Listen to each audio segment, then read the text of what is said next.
A man addresses a woman who was tied up in prison, Eloise Vaillant, the Grand Duchess of the North, who was a closed person but deep inside a devoted person. The man asks if she really killed Roseanne. No one could have guessed that the suspect who killed Saint Roseanne was none other than Eloise. He asks if she can give any reason and if she committed treason of her own free will. The Duchess smiled and told him not to make her laugh, and then said that the church had revealed the whole truth, and she didn't understand why he was wasting his time on her. Eloise claims that His Majesty knows very well what kind of person she is, and then says that she will not make up pathetic excuses. As usual, she remained calm even in the face of death. The Emperor says that this is all for today and orders the guards to watch the traitor. Hearing this, the woman turns to him and asks him to execute her right now because living in this dungeon is a humiliating death and therefore she would prefer to die at his hands. His Majesty Cayenne asks in surprise if she really wants this and then says that it will be so since she insists on it and he will fulfill her wish. The master pulled out his sword and then with one swing plunged the girl into eternal sleep. When the red liquid left her body, Eloise rather grew cold, and her red gaze was directed straight into the eyes of the Emperor of Cayenne until the very end. The main character reads on her smartphone that this is the end of Season 2 and will be continued in Season 3. After reading this, she screams and asks if Eloise wasn't supposed to be the main character. The girl understood that because of her, she bought all the episodes and does not understand why she is just being finished off. She reflects on the fact that life is fiction and everywhere there is one fucking disappointment. The main character is Kim, and she is 22 years old. She grew up in a rich family, so she was able to get lessons in various sports and arts. The girl also studied ballet dancing, piano painting, kendo, horse riding, taekwondo, and many other things. Among them, she loved kendo the most. After all, during sword training, she had the opportunity to let go of all her worries and just be happy. And so it was, but only until one time. The main character asks in surprise how she should stop, because she doesn't understand what kendo has to do with her entering high school. Her father claims that she needs to concentrate on her studies now, and her mother says that they only sent her to kendo to keep her in shape. The woman explains that she and her father want their daughter to become a teacher and believes that she will make a great wife in the future. And they are saying this only for her own good, and therefore are waiting for an answer. The girl agreed because she worked to become a teacher as her parents wanted, until one day she realized something that not once in her entire life had she been herself. Kim reflected on how she was a puppet under her parents' control, and nothing more than a doll moved according to their will, and reading novels became the only way for her to let off steam. The girl looked at her smartphone with delight and realized that the third season was starting today. Immersion in the world of characters who were making their own paths allowed her to escape from life, albeit briefly. Kim was crossing the road and was deep in reading a novel because she was wondering how shocking this season would be, but suddenly she saw a bright light. The main character does not understand why her head is splitting and why her whole body hurts. However, she wondered when she fell asleep at all because yesterday she was walking home and waiting for the green light at the intersection, and then she remembers that she got into an accident. The girl looked at it in surprise and did not understand where she was. However, she thought that it looked like some kind of palace and she had never seen anything like it. The young lady does not understand what is happening, and she wondered if she was sleeping now, but when she looked in the mirror, she saw her face and she had red eyes. The maid turns to Her Highness and asks if she is feeling better. Then she says that she was worried because the lady drank a lot of wine yesterday, and when she drinks like that, she can't help but think of Duke Viana. Hearing this, the main character was surprised because she knows that she prefers soju and beer, and then she was surprised because she spoke about Duke Viana. The maid says that who would have thought that their Lady Eloise would grow up to be such a connoisseur of wine, and believes that the title of Grand Duchess has proven to be quite a heavy burden. Hearing this, the lady says that all this is impossible, and at that time she realized that she was hit by a magic truck and moved to the world of the novel, and she became interested in how shocking the third season would be. The girl understands that, moreover, if she is now the Grand Duchess of Wyon, then the novella in which she found herself is called The Crown of Red Liquid, and this novella is the most popular at the moment in social media and on forums. Viana was especially popular due to her self-confidence and beauty. The maid asks her, "Highness, what is wrong?" At this time, the main character thought about what it means. This girl must be her maid. Anna. The lady says that everything is fine because she just feels a little tired, and at this time does not understand why she became the Grand Duchess of the North Eloise, and why exactly The main character realizes that all she can do is teach and doesn't understand what to do inside a romantic fantasy. And then she tells Anna that she thinks she needs to rest more because she doesn't feel very well. The maid wishes her a pleasant rest and says that if she needs her, she can call at any time. When the girl was left alone, she realized that she was now Eloise and was the one who did not hesitate for a second when her father, Duke Wayan, suddenly disappeared and easily defeated the demonic creatures of the North, which earned her the title of Grand Duchess at a young age. The novella Crown of Red Liquid still hasn't decided on a female lead. Maybe that's why those who supported Saint Rosanna as the protagonist and those who supported Grand Duchess Wayana often got into heated arguments. The main character thought that it was so good that she was rooting for Eloise's team, but she realized that this did not mean that she wanted to be her, because she knew that the Duchess would die at the end of the second season, and what was even worse, she would be brutally killed by the main male character. None of the readers expected Eloise to be a villain, that is, until the last chapter of the second season came out. Cayenne's ally, Roseanne, was kidnapped and killed by a conspirator. To find the culprit, the Emperor dug up all the data about the incident, which led to a major revelation. Eloise was behind everything despite being one of Cayenne's allies in the fight for the throne. The novella forums exploded in shock. When Cayenne learned that Eloise, a person he trusted, turned out to be a conspirator, he hid his disappointment and doubted her betrayal. But instead of agreeing to Cayenne's interrogation, Eloise began a rebellion. As befits an adult novel with depressive notes, she was tortured until Roseanne was resurrected and eventually finished off. Roseanne is definitely the main female character anyway, and she's probably building a romantic relationship with Cain right as they speak. The lady looks in the mirror and says that if they continue her situation now, she understands that she is up to her ears in shit. The young lady does not understand why she feels cold, and at that moment she realized that there was a robber behind her, and she quickly reacted by bending down and then made a sharp turn and attacked the robber. Eloise realizes that her body was simply moving on its own, and she was not afraid at all, or rather she even calmed down and then attacked the man and finished him off. Suddenly there was a knock on the door and they asked if they could come in for a while. At that moment, the girl thought that if she didn't behave like Eloise, they would start to suspect her, and then he offered to come in. The Duchess looked at the man and thought that he had a scar, and it must be her assistant Drayden, because he knows her entire daily routine, and therefore she thinks that she should stick to him. The assistant thinks that it looks like they were waiting for Her Highness, but she says that this is true and will leave the cleaning to him. He says that he will deal with it quickly. The man looked at the robber and thought that this body does not bleed much, and therefore thinks that cleaning will not take much time. And at this time, the main character does not understand how he remains so calm looking at the corpse. The girl became interested in whether she could survive here because she understood that every day carries some kind of danger. A few hours later, Drayden approaches Her Highness and informs her that he has already returned.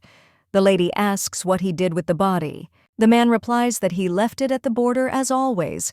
Hearing this, she thought about the demonic creatures living there at the border, and she wondered if dealing with demonic creatures was not one of the duties of the Grand Duchess, and she realized that she would have to kill demons. Eloise reflects that she has learned something from today's ambush, and her body is fine but moves instinctively.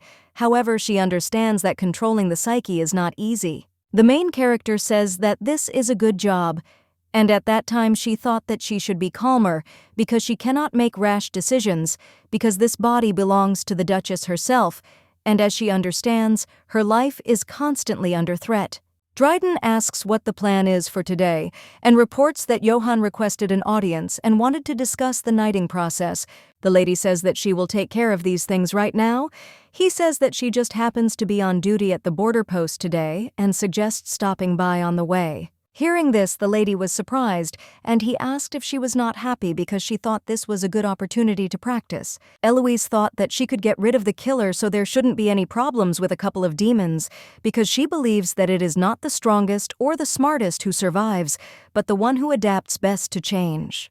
A year later, the main character thought that the first year had flown by unnoticed. and she had fit into her role quite well, and thought that surprisingly being Eloise wasn't so bad, although it was still dangerous. The Duchess understands that she has a wonderful status in society, and no one will even think of interfering in her affairs, and believes that her freedom will never be taken away again. The girl understands that it is, however, quite ironic to realize that her life has acquired more meaning compared to the past. By overcoming obstacles, Eloise begins to understand the meaning of her actions. Dryden turns to her ladyship and asks what she is thinking about and offers to take a look, and then asks if this rabbit is not cute. The lady thought that maybe he looks menacing, but in reality he is still a good guy, and then she tells the guy that he can crush him like that. The assistant screams and asks how one can say such terrible things. At this time, the main character thought that no matter what anyone says, Drayden is really very nice, even though he tears demons apart. Eloise didn't waste time and constantly learned about what had happened earlier in this world, because the whole point is that she is the main character, and her novel is divided into 3 seasons. The first season, in which after the assassination of the emperor, the storyline of the 15-year-old crown prince of Cayenne who escaped from the palace unfolds. The season ends with the return of the heir to the throne and his corresponding rights after 5 years. Season 2. When Cayenne turns 20, he ascends to the throne with the help of Eloise and Roseanne. Eloise then acts as a conspirator in the murder of Rosanna. After this climax, the Duchess is subjected to all kinds of torture and ultimately finished off. The 3rd season came out on the day when she was hit by a magic truck, so the main character did not know the continuation of the story. However, she understands that at this point the prince turned 15, and accordingly the beginning of the 1st season begins with the news of his disappearance. In other words, in order to survive in this merciless struggle for the throne as the main villain, it is necessary not to interfere in political affairs and not to get involved with Cayenne. The assistant asks her ladyship what he should call this rabbit, Toto, or Kiki, and at this time she thought that she would definitely be locked within the boundaries of an isolated server, and besides this she cannot help Cayenne in any way when seizing power. The young lady understands that the most important thing is that she must live in the present and not in the future. Night Guard Commander Johann says that a letter has arrived from the palace, and at this time she thought that they were finally starting the novella. It was a notification about the death of the emperor and the disappearance of the crown prince, the only heir to the imperial power. The young lady understands that it is forbidden to approach the palace because any mistake could cost her life. Suddenly the rabbit escaped, and the girl hopes that the prince will also manage to escape, but she wonders if he will find a place to hide. However, she knows that she should not worry because he is the main character and there is no need to think about the bad. The Duchess asks Johann who sent the letter. He replies that it was someone from the palace and is afraid that he will not survive the night with such wounds because, after all, he was attacked by a dangerous demon. The lady says that this is terrible, but she thinks that no one will have proof that she received this letter.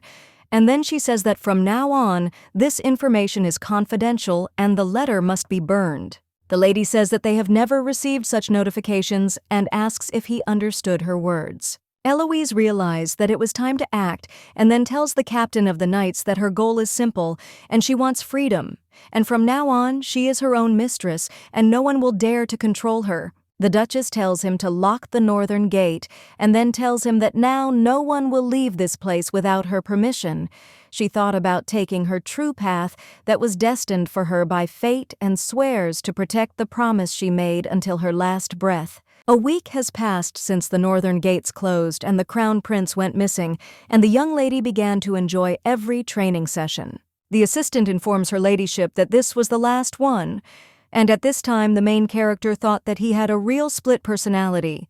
Assistant Drayden, despite his frightening appearance and tall stature, adores small, cute animals, but she hasn't been able to get used to it for a year. The Duchess understands that, on the other hand, you can't judge everyone just by their appearance, but she wonders how many people thought the same about him. The knight tells Drayden that she looks at him as if he is sick. Hearing this, the guy is surprised and asks her ladyship if she really thinks that way about him. Eloise says that they have killed enough demons, and so there will be a temporary lull and she thinks to head back, and the assistant reminds that she still hasn't answered him.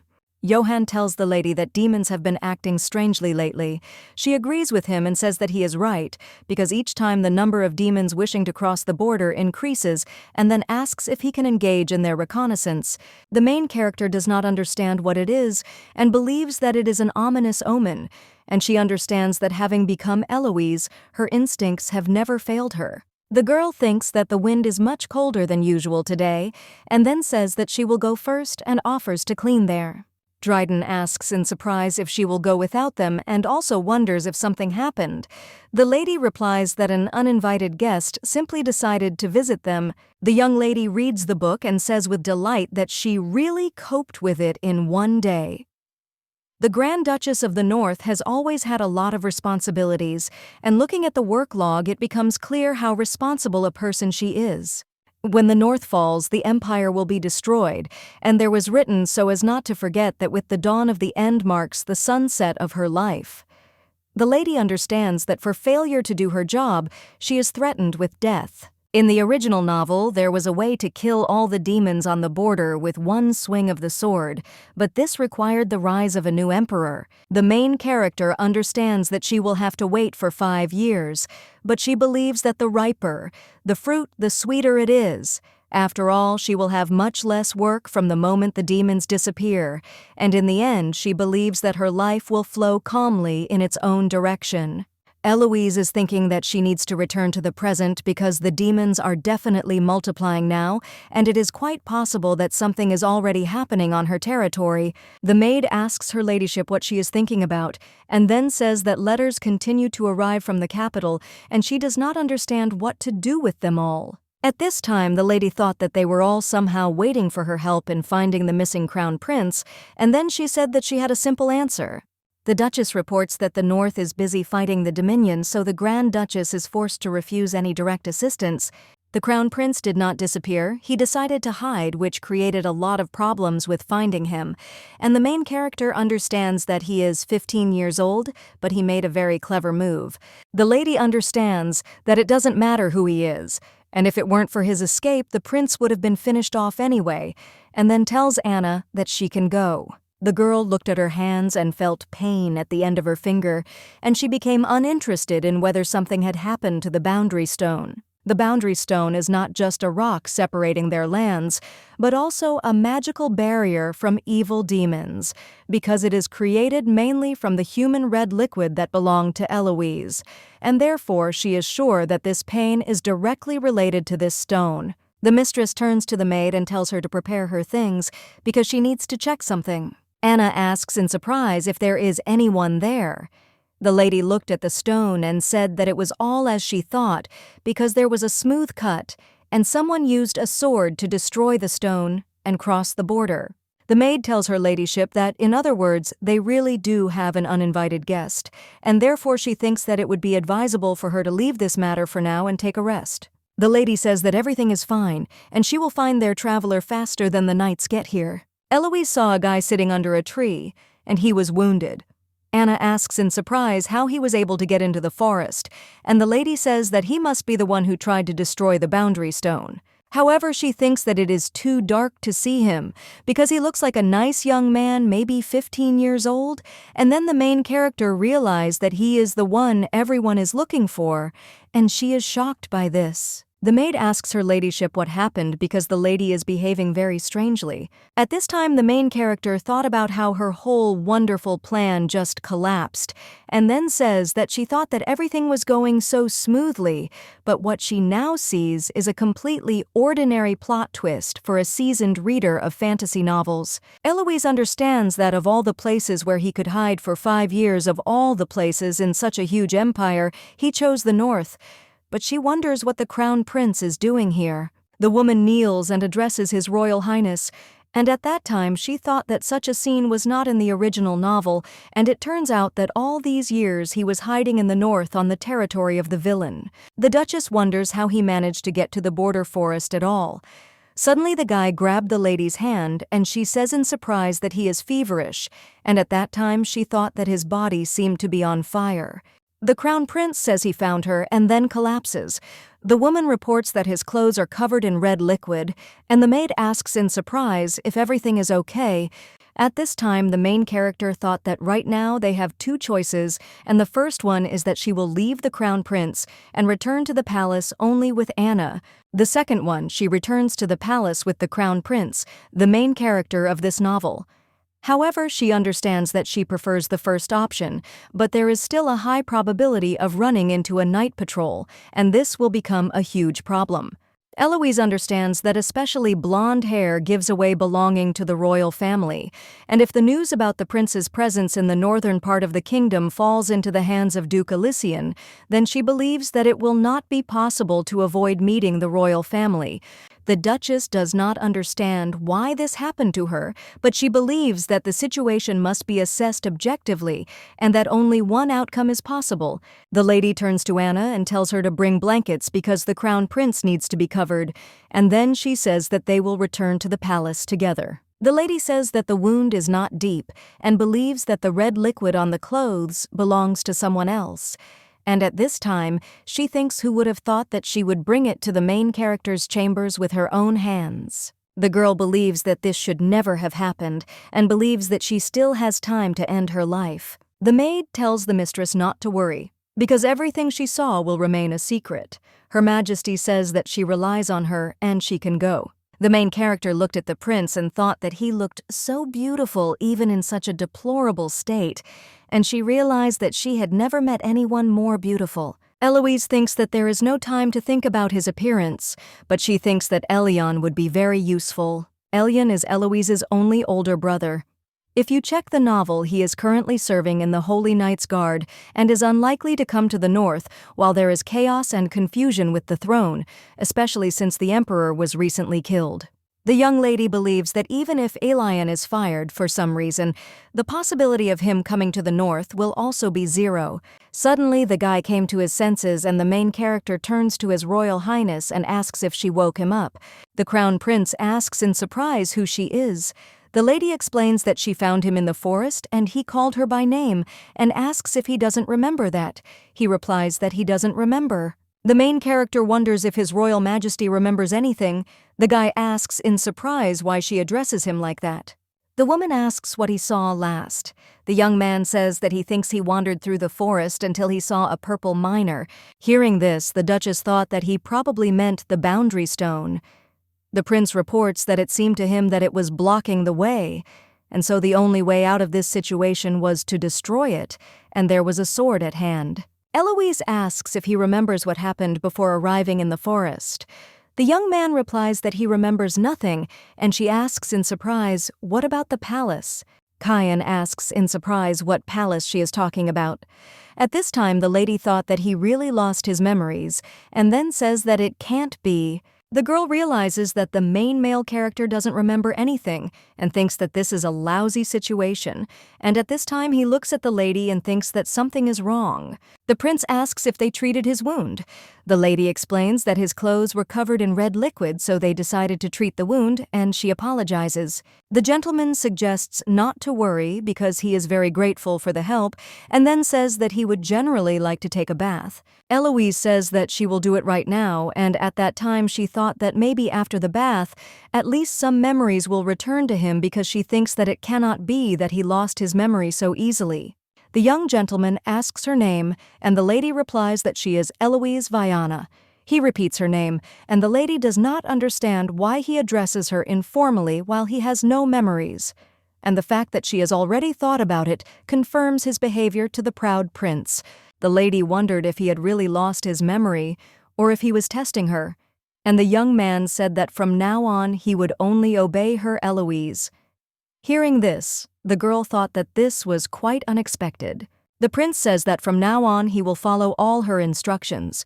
Hearing this, the main character thinks that this is a bit unexpected and then wishes him a good rest and leaves. The Duchess thought that what had happened now had surprised her more than the murder of the stranger on the first day after her arrival, and she believed that step by step this character would come to the fore in any case, but the only question was what influence her actions would have on the novella.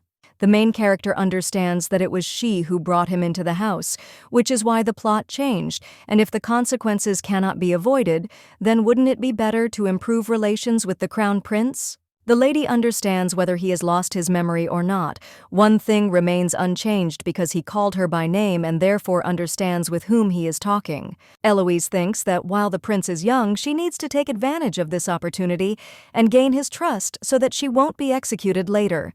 After all, in principle, making friends with him is not that difficult. The Duchess thought that she would then hide it here because she believed that this was the most advantageous option, since all that remained was to put everything in its place. The North refused to participate in the search for the crown prince, and it is quite logical to assume that there will be people who want to harm her reputation. Accepted by society but alien to the rest of the world, the Grand Duchess saves the crown prince from certain death and returns the throne to the true heir. The young lady believes that her help will also be rewarded, and she has decided everything. If she can't finish off the prince with her own hands, she will have to make him emperor. The main character asks the guy how the water is, and then says that they will deal with the medicine after dinner, and then asks if he still didn't remember anything. The young man reports that he tried to think about what happened, but everything seemed to be in a fog, and at that time the lady thought that this was very suspicious, but the truth would soon be revealed. The Duchess asks if his name is Cayenne Helicis. He suggests calling him Cayenne, and at that time the lady thought that her life was now completely in his power. Eloise thought that she would raise a wonderful emperor and then find him a suitable heroine, and that would be a wonderful ending to the story. And as a reward, she would take measures to destroy the demons with one swing of her sword. The prince asks if there is something wrong with his face. She tells him to never forget his origins. After all, he is the crown prince of their kingdom. The main character thought that after the medication, he must have fallen asleep, and she wondered what she was thinking about. Dryden asks if she is checking if he is sleeping. The lady explains that she is watching his breathing, because after all these campaigns, the prince is clearly exhausted. The lady suggests that he stay here for the next 3 days, and then it will be necessary to decide what to do with him, and then asks the assistant if he understood the meaning of her words. Dryden says to find a potion to hide his true hair color. Medical products made from northern injuries can change hair or eye color. The recipe and existence of these potions is known to a narrow circle of people so that it can be used only for its intended purpose. The lady says that fortunately right now she knows who owns this recipe, and it is definitely her. The reason why her family developed the recipe for this potion is quite simple. All members of the family are famous for their black hair and red eyes, and in the event of an enemy invasion, the Duchess or Duke finding themselves in danger will attract third parties who will take the potion and pretend to be the owners of the house instead of them. The man asks her ladyship in surprise if she thinks it might not work on members of the royal family, but the lady claims that it might still be worth trying. Dryden asks if she has a plan and also asks what if things go wrong. Eloise looked at the prince and wondered how much he had heard since he was awake. The young gentleman asked what they were doing here. The assistant turns to His Royal Majesty and explains that they just wanted to make sure he was okay, and then asks if he needs help. At this time, the main character thought that this was to be expected from a member of the royal family, because despite such a dose of medicine, he was able to wake up.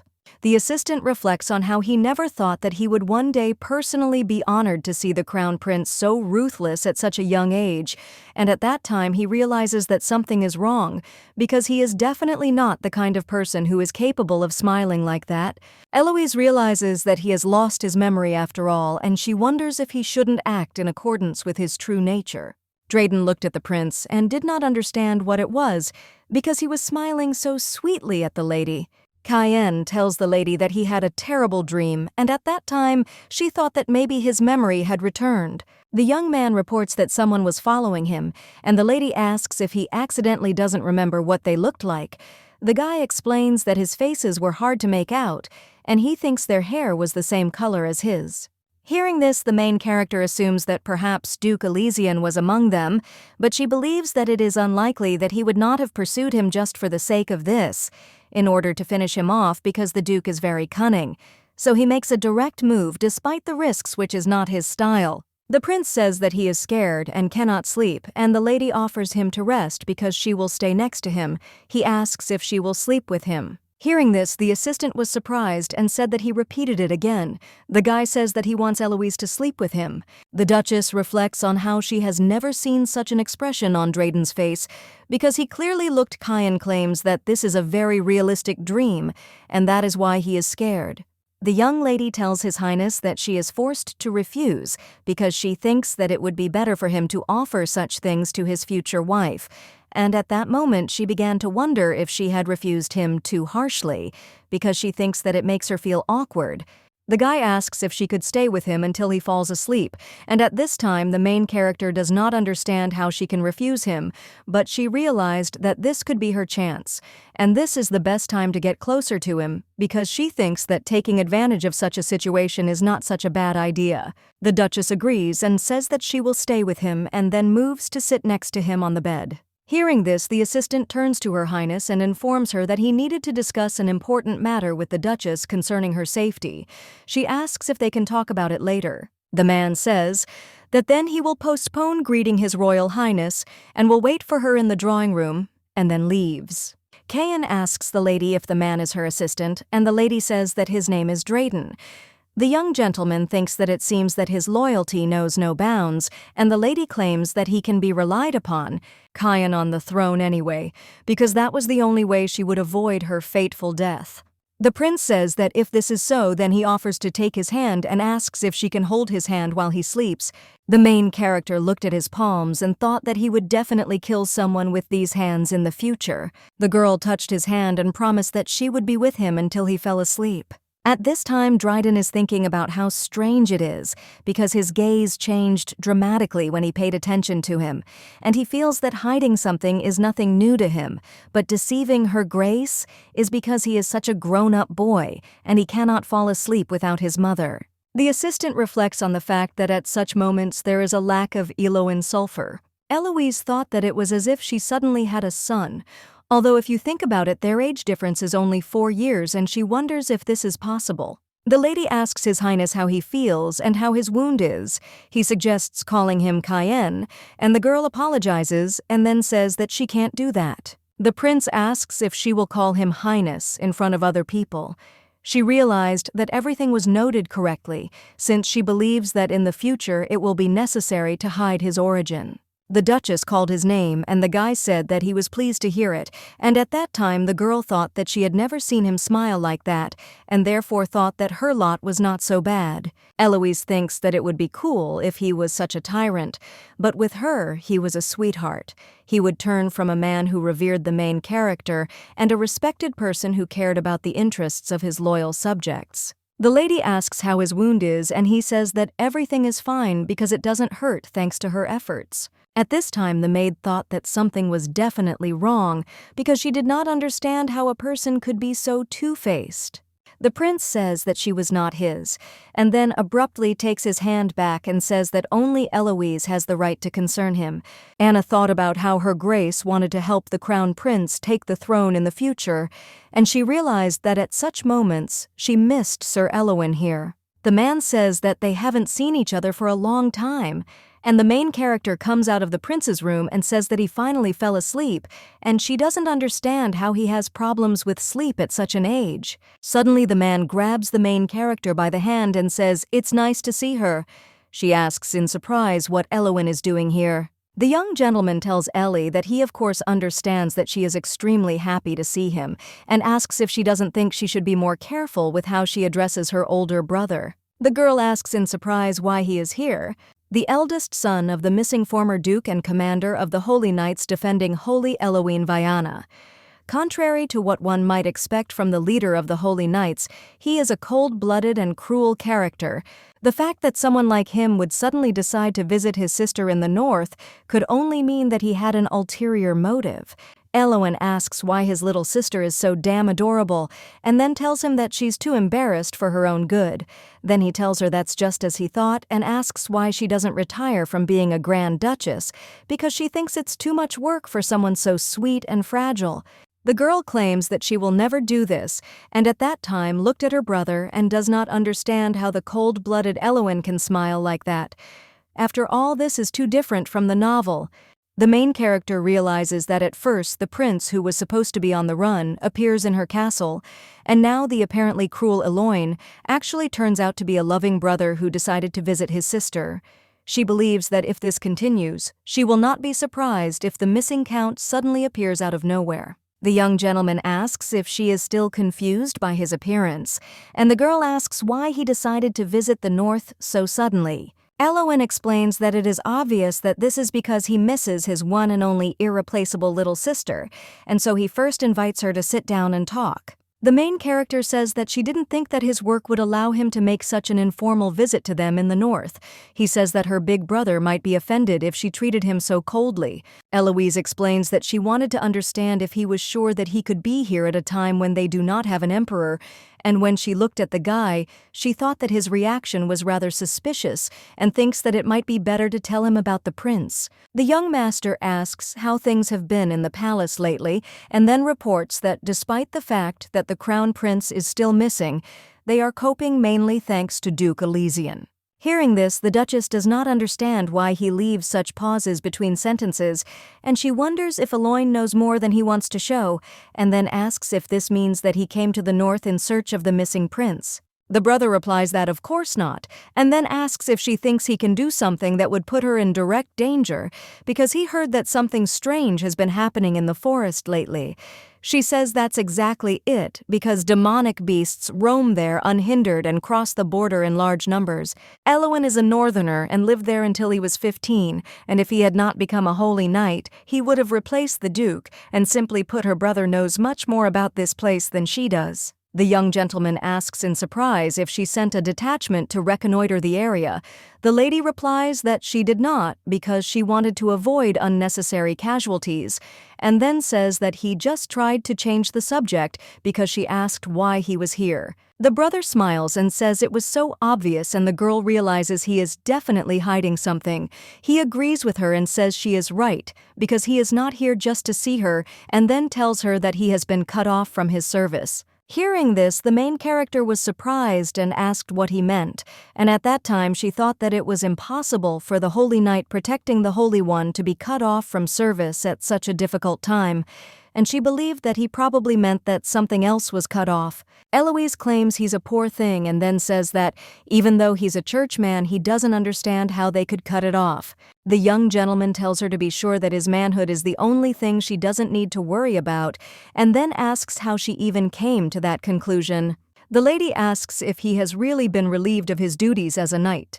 The brother says that he has for sure because that is why he has come home to rest, and perhaps become a personal assistant, and then asks what she thinks of it. At this time, the main character thought that she would like him to leave because her hands were already completely occupied with the crown prince. At this time, Dryden enters the room and addresses Her Highness, and informs her that they have problems.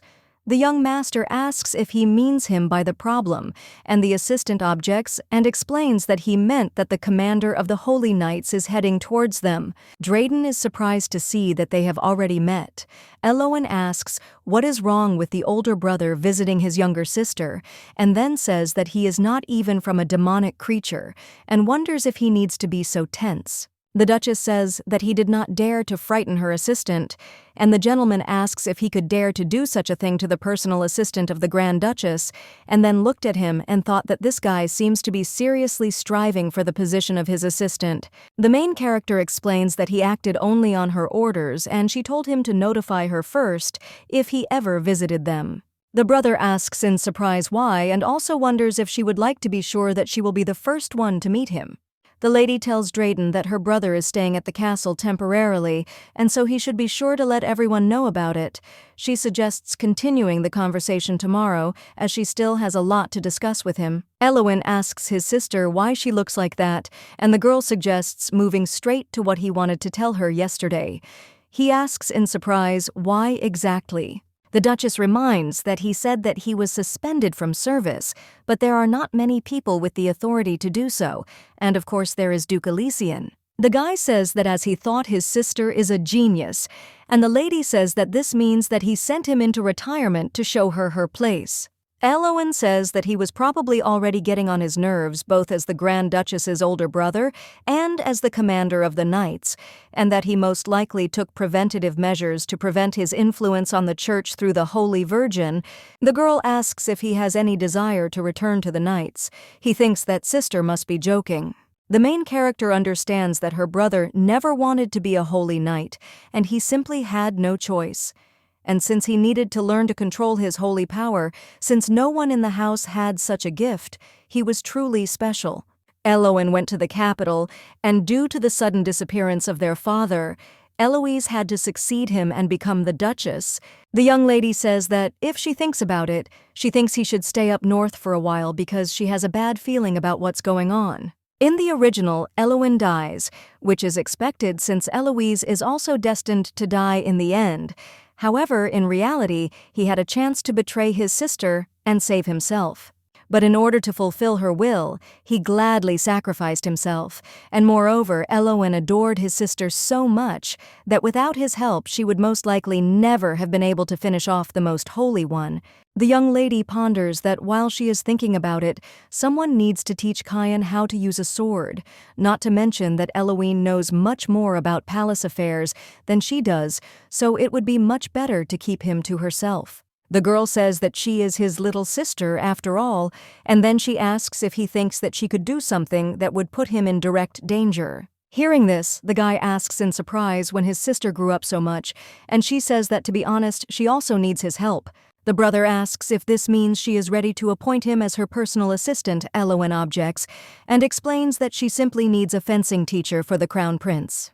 Hearing this, the guy says that he is her big brother and would still prefer to be her assistant, and then surprised asks what she just said and which crown prince they are talking about. A few minutes later, Eloin greets his majesty, and at this time reflects on the fact that he would never have thought that he would be in the north, because he means that perhaps one day it could have occurred to him, but in any case he made a great decision. His Highness believes that he is Eloise's only remaining relative and then bids him rise. At this time, the guy thought that the crown prince really had lost his memory, but he believed that this face could not be the face of a person who had lost his memory. Kian asks to take care of him, and at this time the young gentleman thought that he was looking at him as if he wanted to finish him off a second ago, and now he was smiling and he became interested in who he was looking at now, but realized that it was his Ellie. The main character looked at her brother and thought that he didn't look particularly happy, and thought that it was expected because his sister had transferred the prince to her castle. The girl asks how many of her knights he thinks will recognize the heir. Eloin says that he would say that only Johann, because he always accompanied her during visits to the capital, and her incompetent assistant can too. Imperial law states that the crown prince must not participate in any political or social activities until he reaches adulthood. After all, Ellie reveals that she is still thinking about telling Johann just in case, and the maid knows too. The main character thought about what it means that far fewer people know what the crown prince looks like than she thought, and that consoles her. And the guy says that it sounds like she plans to leave His Royal Highness here in the north. The Duchess believes that this is exactly the case, and she plans to keep him here for the entire 5 years because direct assistance to the main character in becoming an emperor will increase her chances of survival. Ellie asks her brother if he remembers that she said that the prince needs someone to teach him how to use a sword. Upon hearing this, the young master asks if she is serious, and then explains that he is asking if she is really planning what he thinks. The girl says that she plans to overthrow Duke Elysian, who may soon become the new emperor from the Duke, and support the crown prince in ascending to the throne, and then says that all this will happen in the near future. At this time the prince came to the door and he was interested to listen to what they were discussing, and he heard the lady's last words, and then left. The main character asks her brother what he thinks about this, and she means the prince's amnesia because she understands that anyone would think it so strange that he lost all his memories like that at once. The guy says that this could be her chance, and he talks about a chance to get out of this fight for the throne. Although Eloin had omitted some details, she could immediately understand the meaning of his statement because he was offering her to hand over Cayenne and inform Duke Elysian and the imperial family of his location. At this point, Duke Elysian is the most likely suspect in the Emperor's murder. If he learns about the prince, the probability that he will kill him is about 99%. Eloise understands that of course it is too early to draw any conclusions, but she knows that she constantly needs to be on guard, because even from the TV series she watched it is obvious, because those who are behind such incidents are always members of the royal family who want to seize the throne. The girl thought that Cayenne would not die like that because she needed him, and in the end the prince was the only person who knew how to get rid of the demonic creatures of the north, and she knew that all this work in the north was too difficult. Ellie thinks that at this rate she will have to finish off these creatures until she becomes an old granny, and then she says that under no circumstances, because if she gives the crown prince to the duke, Elysian will arrange his death, and then that duke will definitely become emperor. The main character understands that as soon as he gets the crown and asks who he thinks he will consider a threat to himself, brother says that them. Ellie claims that it is the Duke who will not calm down until he receives the dead body of the prince, and therefore their current situation may turn into a new opportunity for them because he will be so busy searching for the crown prince that he will not want to waste time on them.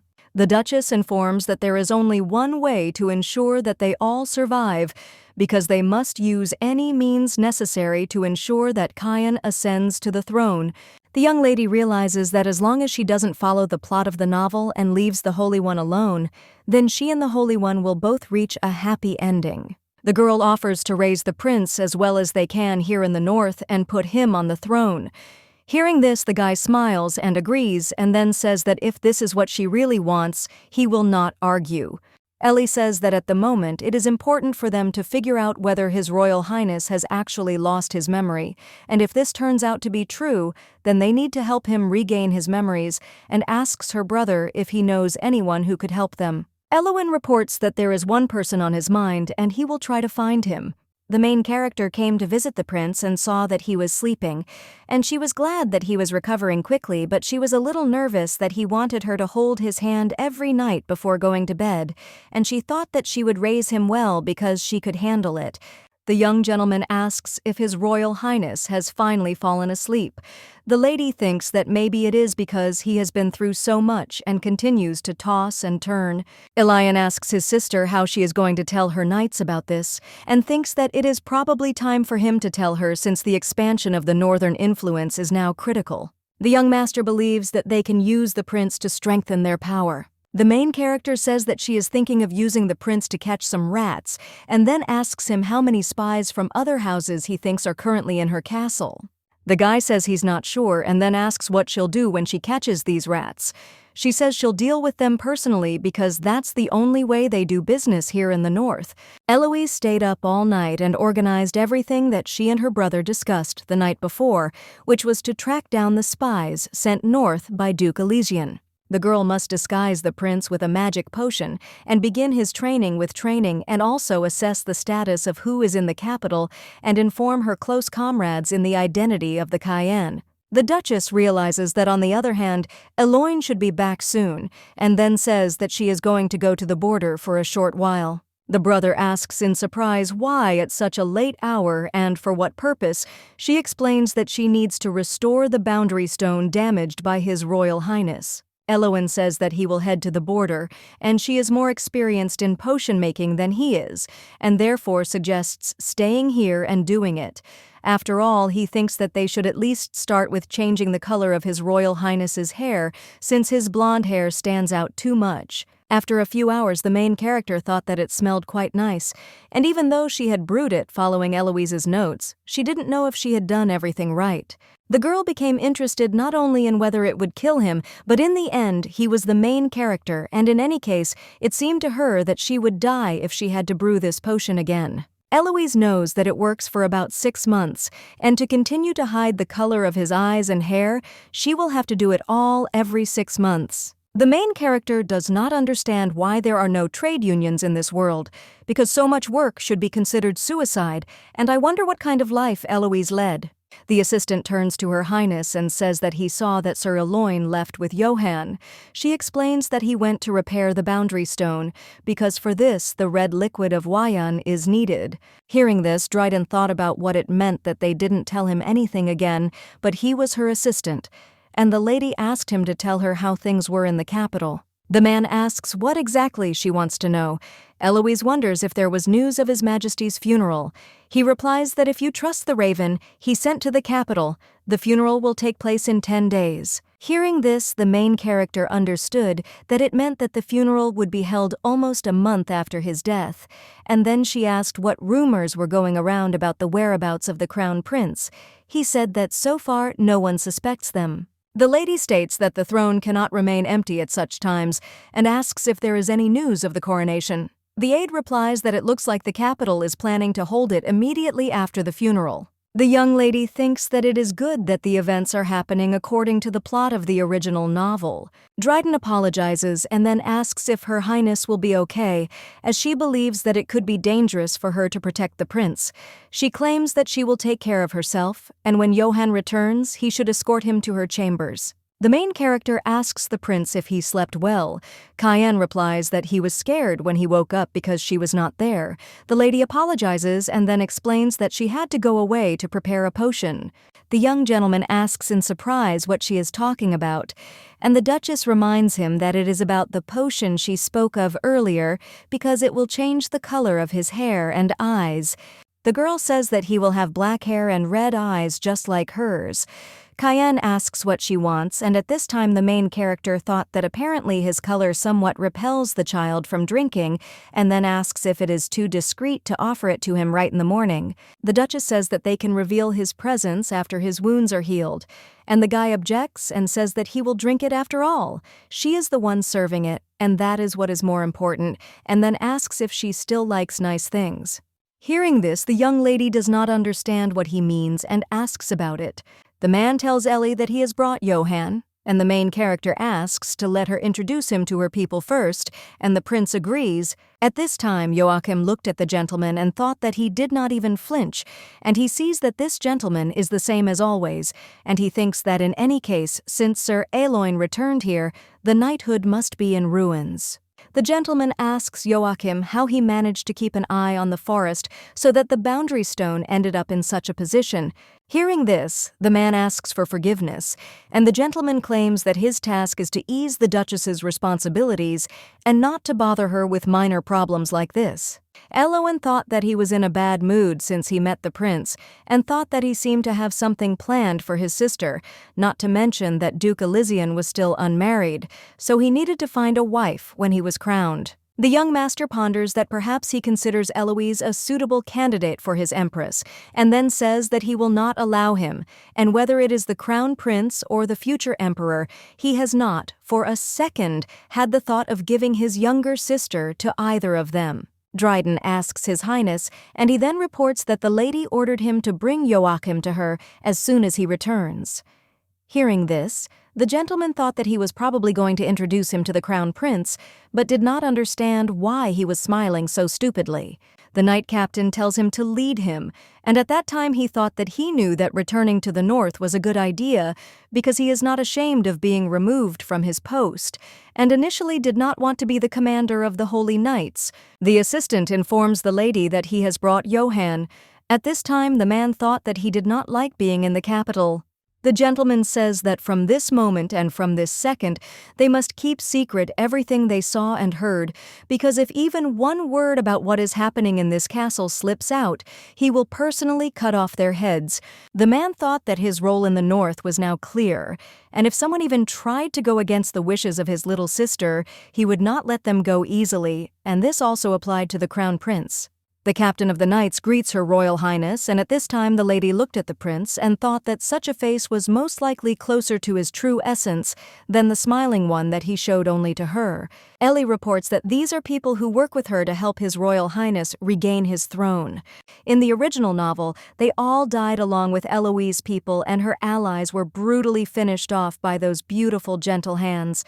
However, the main character believes that this time everything will be different from the events in the original novel. The young lady knows that her goal is to help Cayenne take the throne and save everyone present, and there has never been a time when Eloise has not achieved her goal. It's been 3 weeks since Cayenne arrived at her estate, and she understands that the potion is of course wonderful, but she didn't think that it would work as soon as he drank it. The prince asks what is wrong, and the lady insists that everything is fine, and at that time she thought about the fact that within the walls of her castle, Cayenne is officially known as her cousin.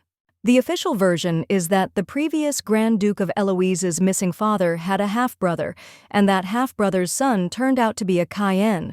Although it's a cliched plot worthy of a cute TV series, everyone seems to have bought it. Ellie asks if he finished reading the book, and the man replies that he did. Hearing this, the lady asks if he finished the thick book, and the guy explains that there wasn't much to read in it. The Duchess asks what the name of the emperor who began to manage the waterways was. The prince replies that Curtis, hearing this, the main character, thought that he remembered this thick and complex book about the history of the empire in half an hour. Cayenne asks if he can read this letter too, and the lady tells him to continue because he still needs to know about it, and at that time she looked at the guy and thought that she would like him to grow up faster. Eloise knows that he will become emperor, and she will be the imperial teacher, and with his help she will be able to retire and lead a comfortable life in the north. The prince read that the funeral would be conducted by Duke Elysian, the younger brother of the late emperor, and then says that this is the best course of action they can take since the funeral cannot be delayed indefinitely due to the disappearance of the heir. Cayenne says that he should be there, and the main character says that he should never forget the helplessness that he is experiencing now, because all this was done by people who stole his place in the end. The young master wonders if this means that the man who is supposed to be his uncle will become emperor. At this time, the main character saw this facial expression, and the prince asked in surprise if this was true, and also wondered what was wrong. Ellie replies that everything is fine and then says that nothing has been officially confirmed, but it is only a matter of time, and then asks if he really doesn't remember anything, and she means what happened that day. Cayenne says that his head starts to hurt when he tries to remember something, and then asks if he is useless to her if he doesn't remember anything, and thinks that he is just an empty shell of the crown prince. The Duchess screams and claims that this is absolutely not true. And at that time she thinks that in 5 years he will reach the palace and meet the Most Holy One, and then fall in love with her at first sight. After that he will eventually become the most powerful emperor in the world. The main character understands that in order to ensure that some of this success returns to her, she must now work until she sweats, and realized that she almost said it out loud right now. Eloise reflects that in the future, he will grow into a capable adult Cayenne, and that this will not change just because he lost his memory, but one day he will need to remember everything. The lady believes that this is the only way to reveal the culprit behind everything that is happening and demand what rightfully belongs to him. The main character thinks that for some reason by convincing him in this way, she begins to feel like an evil mentor, brainwashing the good-natured hero. The Duchess claims that he should become emperor because he is a good boy, and therefore all he has to do is obey her without question, and then asks if it would be unfair to take everything away from him now. Cayenne says that he will do whatever she says. The captain of the knights informs Her Highness that he has discovered them, and the lady says that she knew that she could put a price on him, and therefore offers to go with her and the prince, because it is time to get to know the reckless little rats that dared to hide in her castle. Eloise asks who the spy was working for. The man replies that it was for Duke Elysian. The lady says that as she expected, who else but him would dare to even try to send a spy into her castle, and at that time she thought that given Eloise's reputation in the outside world, she was not considered particularly hospitable, and it is not surprising that she was so feared. With just one look, she instilled a threat, killing both demonic creatures and people. The man says that in any case they are dealing with only one spy. The guy kneeling turns to Her Highness and asks her to pardon him just this once. The lady asks Johann what the most important rule of her chivalry is. He answers that it is the death of a traitor.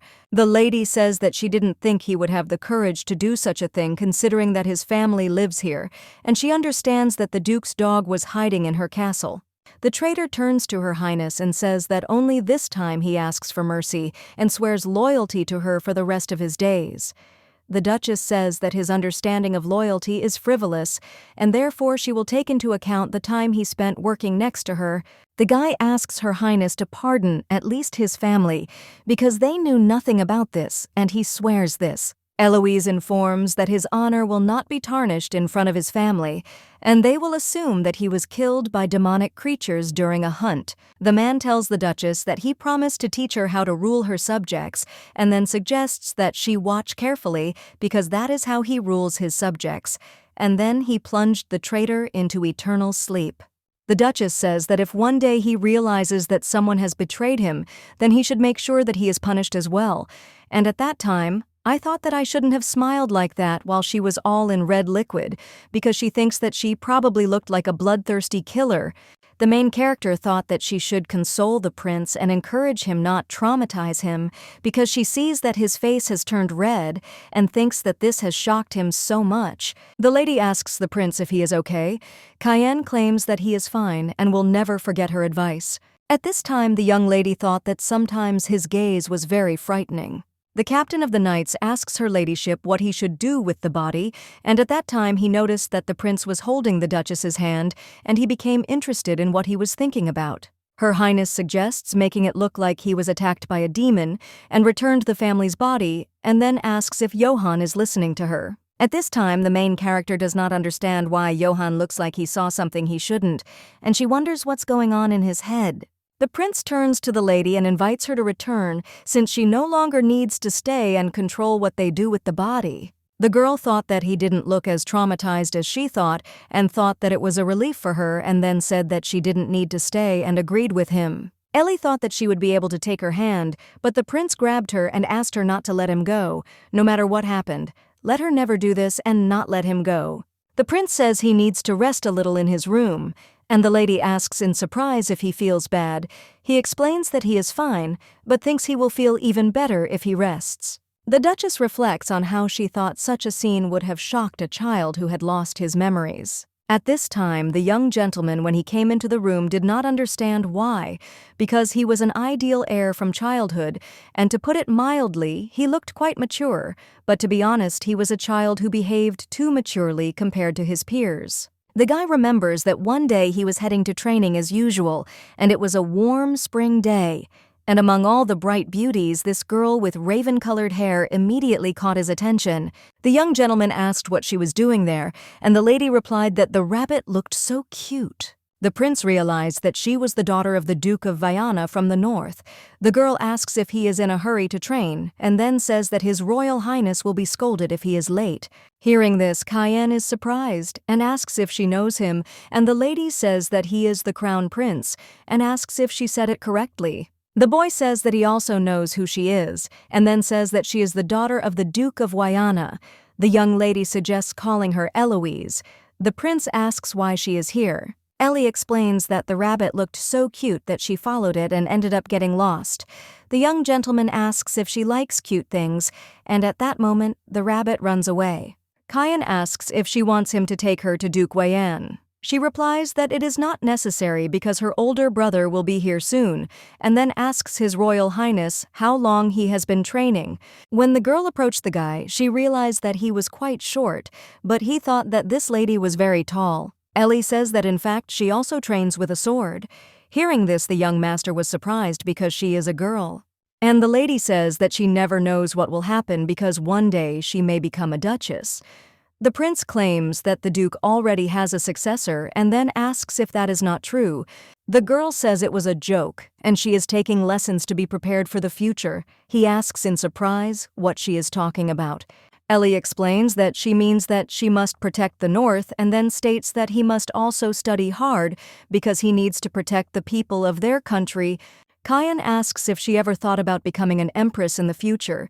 The main character says that she will think about it when he grows up and then smiles. At this time, the prince thought that from that day on he no longer met Eloise, and while he went to classes for the crown prince, Ellie became a duchess and had to fulfill her duty of defending the North.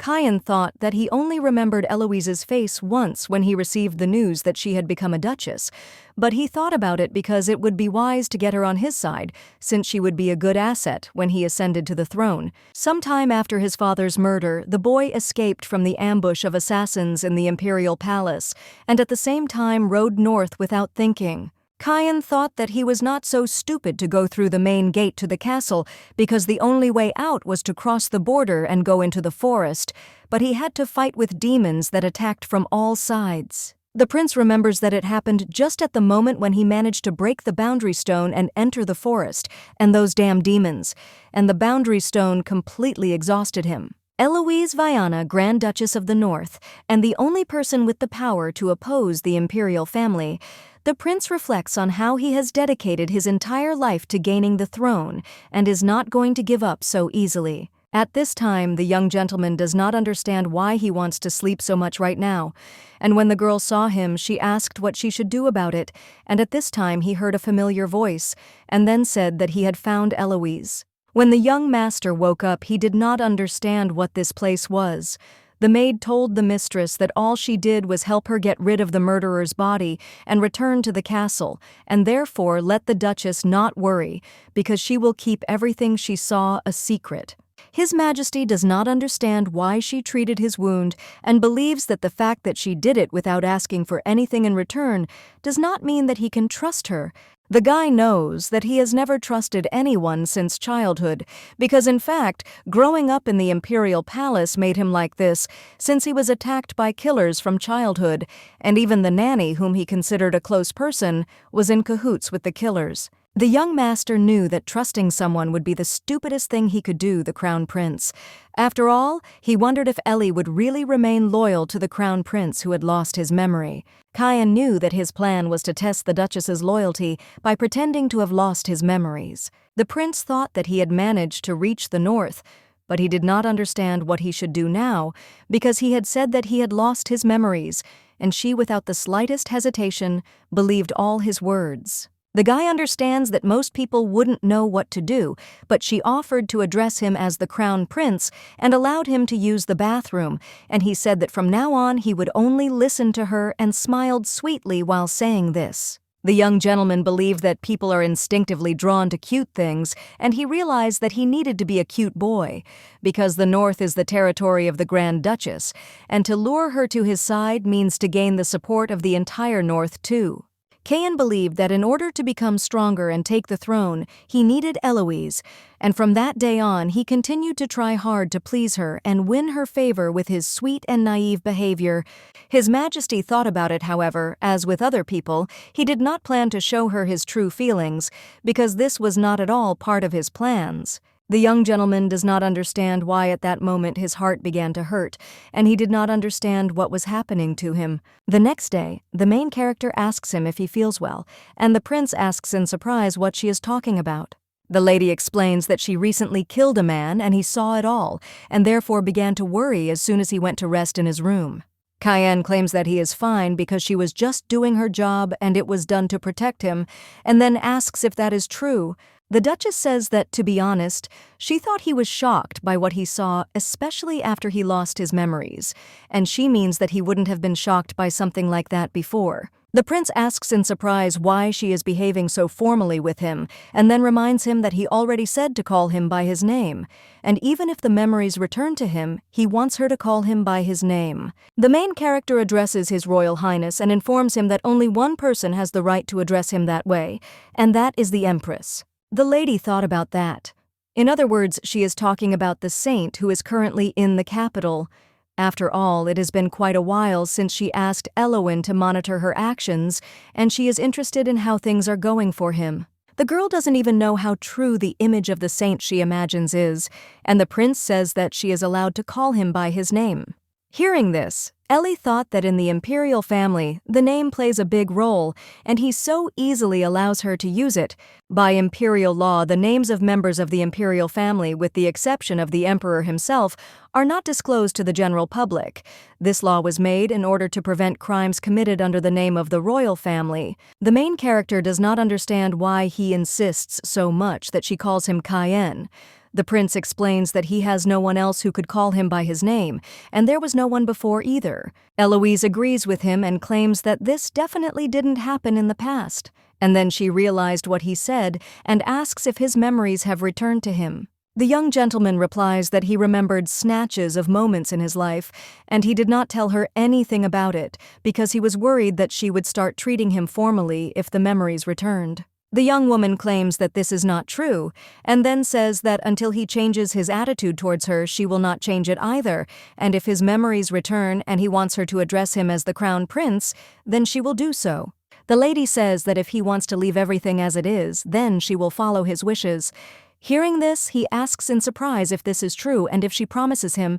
The young gentleman turns to the girl and asks if Johann is the type of man she likes. She asks in surprise what he is talking about and then claims that he is simply the commander of her knights. Cayenne asks if this man is her type. She says of course not, and he offers to tell her what type she likes. Eloise says that he should be a head taller than her, and it would be good if his status was higher because she believes that there will be something to learn. The main character asks if he should be a handsome man with a lot of money, and young and rich, tall and handsome, and then says that probably such a thing does not exist. Suddenly, the girl thought that now she described Cain in the future, who can be described by the tags arrogant protagonist and cold-blooded hero, and she understands that she needs to say completely opposite traits. The young lady remembers that when she was in prison, he came to her and said that he knew that he was her type, but she could not kidnap the saint only because she had gone crazy from love for him. The Duchess thought about how she would like to avoid such a turn of events, and then tells the guy not to worry about it because she would like him to be soft, kind, sweet, sympathetic, and attractive because such guys are to her taste. His Majesty says that he understands and will keep this in mind. Morning. The next day, Cayenne joined her patrol squad in the forest. The main character looked at the guy and thought that he was doing quite well, and thought that it was probably due to muscle memory. Suddenly, the prince fell and the lady screamed and asked if he was okay and quickly went to him and then offered to let her see where he hit. A minute ago, from Johann's point of view, he thought about hearing that the prince was a fencing genius and then realized that he was only a teenager and his skills were already almost perfect. The people in the north are taller than the other regions of the empire, so when it comes to fencing, they have an advantage, but he doesn't show any tension when sparring with him. Johann understood that he was the true identity of the crown prince, since the way the young man looked at him now was completely different from his behavior in front of the Duchess, but he did not understand why he was hiding this side from her. The captain of the knights asks if he is thinking about something else now. At this time, the prince thinks that he opened up and then falls to the ground. The man at this time thought that he had just stopped attacking and then turned to His Highness and asked if he was okay, and when he heard the lady scream, he thought that this guy had deliberately fallen in front of Her Highness. Johann reflects on how it was unpleasant for him to see the crown prince holding the Duchess's hand, but when they met each other's eyes, there was anger and a warning to stay away from what he considered his. The commander realized that during the battle, he looked at him with such a look as if he wanted to finish him off, and now he was pretending to be weak next to Her Highness. Cain tells the lady that he must have been nervous, and the lady says that his hands are shaking and thinks that it is probably because he was holding the sword too tightly. Johann looked at the young gentleman and thought that he was a cunning fox. A few hours later, Ellie tells His Highness that he looks better after a little rest and then asks how he feels. He replies that he is better and not so scared anymore. The lady asks Johann what he thinks of His Royal Highness's skills. The man replies that he is very gifted and is sure that in a couple of years he will surpass him, and then asks why she is asking him and not Eloise. And the Duchess replies that it is because she realized that she asked the question incorrectly, and then explains that she means His Highness's face, and at that time thought that it was a wound from the aura of the sword. Eloise asks Johann if he used the sword's aura against him, and then claims that he should have been more careful. The man assures that it was not him, and the lady asks who it could have been then since they were the only two there. The lady says that she apologizes and will immediately invite the doctor to examine him, and therefore asks him to go to the room first because today she needs to talk to Johann. The young gentleman claims that she is again speaking to him formally, and then reminds him that he said that everything is fine and offers to rest with him. The girl reports that he has a wound on his face. Cayenne thinks that if she feels sorry, she asks to be allowed to stay here and listen to what they want to talk about in private. The main character turns to her guard and asks him to report, and then asks if there was anything unusual today. He replies that the demons have been out of sight for the last couple of days. At this time, the Duchess thought about the hordes of demons that were previously on these lands after the appearance of Cayenne disappeared from sight, and I wonder if it could be that their activity was connected with the prince, but she doesn't remember this in the original plot. The Duchess thinks there is something strange there, and she thinks about it. The captain asks if he should assemble a search party and then says that if she says so, he will do it right away. Eloise objects, and then says that she will take a look herself first, since they were planning to go into the forest together today anyway. Hearing this, Johann is surprised and asks if she is talking about herself and the crown prince. She replies that she will protect him and then asks what the problem is. The captain says he thinks the point is that it's not a very good idea. The prince asks the lady if she's finished and then suggests they leave. The Duchess tells Johann that he can go about his duties and then turns to the prince and offers to treat his wound before setting out on their journey. The captain turns to her ladyship and asks her that if something happens, then let her contact him, because he is worried. She asks in surprise what is wrong with him today and then does not understand what can happen when she is next to him. The lady touches his face and asks if it hurts. The young gentleman replies that it is bearable, and she claims that he should get used to such pain. Cayenne asks if she is also used to it. The girl replies that she thinks that she is used to it in some sense, and he says that he doesn't want the lady to get used to it. Ellie believes that he can make sure that this does not happen, and he can do whatever he wants when he becomes emperor, and therefore asks that when this happens, he not forget about her. The main character thought that he is not the only ray of light destroying demons in the north, and she understands that he can meet with Saint Roseanne because she does not want to be his only best friend. And Eloise doesn't think she'll ever run into a saint in the future, because then the Cayenne should be able to take care of his beloved without her help. The lady thinks that it would be great if she had a chance to become friends with the saint when she and Cayenne start dating, because she will be the woman of the man who holds her destiny in his hands, and therefore she thinks that it would not hurt to establish a good relationship with her. The girl thinks that she just needs to endure a few years and they will pass very quickly, and then one fine day she will be free from all this work. The main character believes that from this day on she should focus on taking care of the prince, as she could even give him a couple of dating tips if she had time. His Majesty says that when he becomes emperor, this is what he can do for her. He will try his best, but he still wants the lady to fulfill one of his wishes.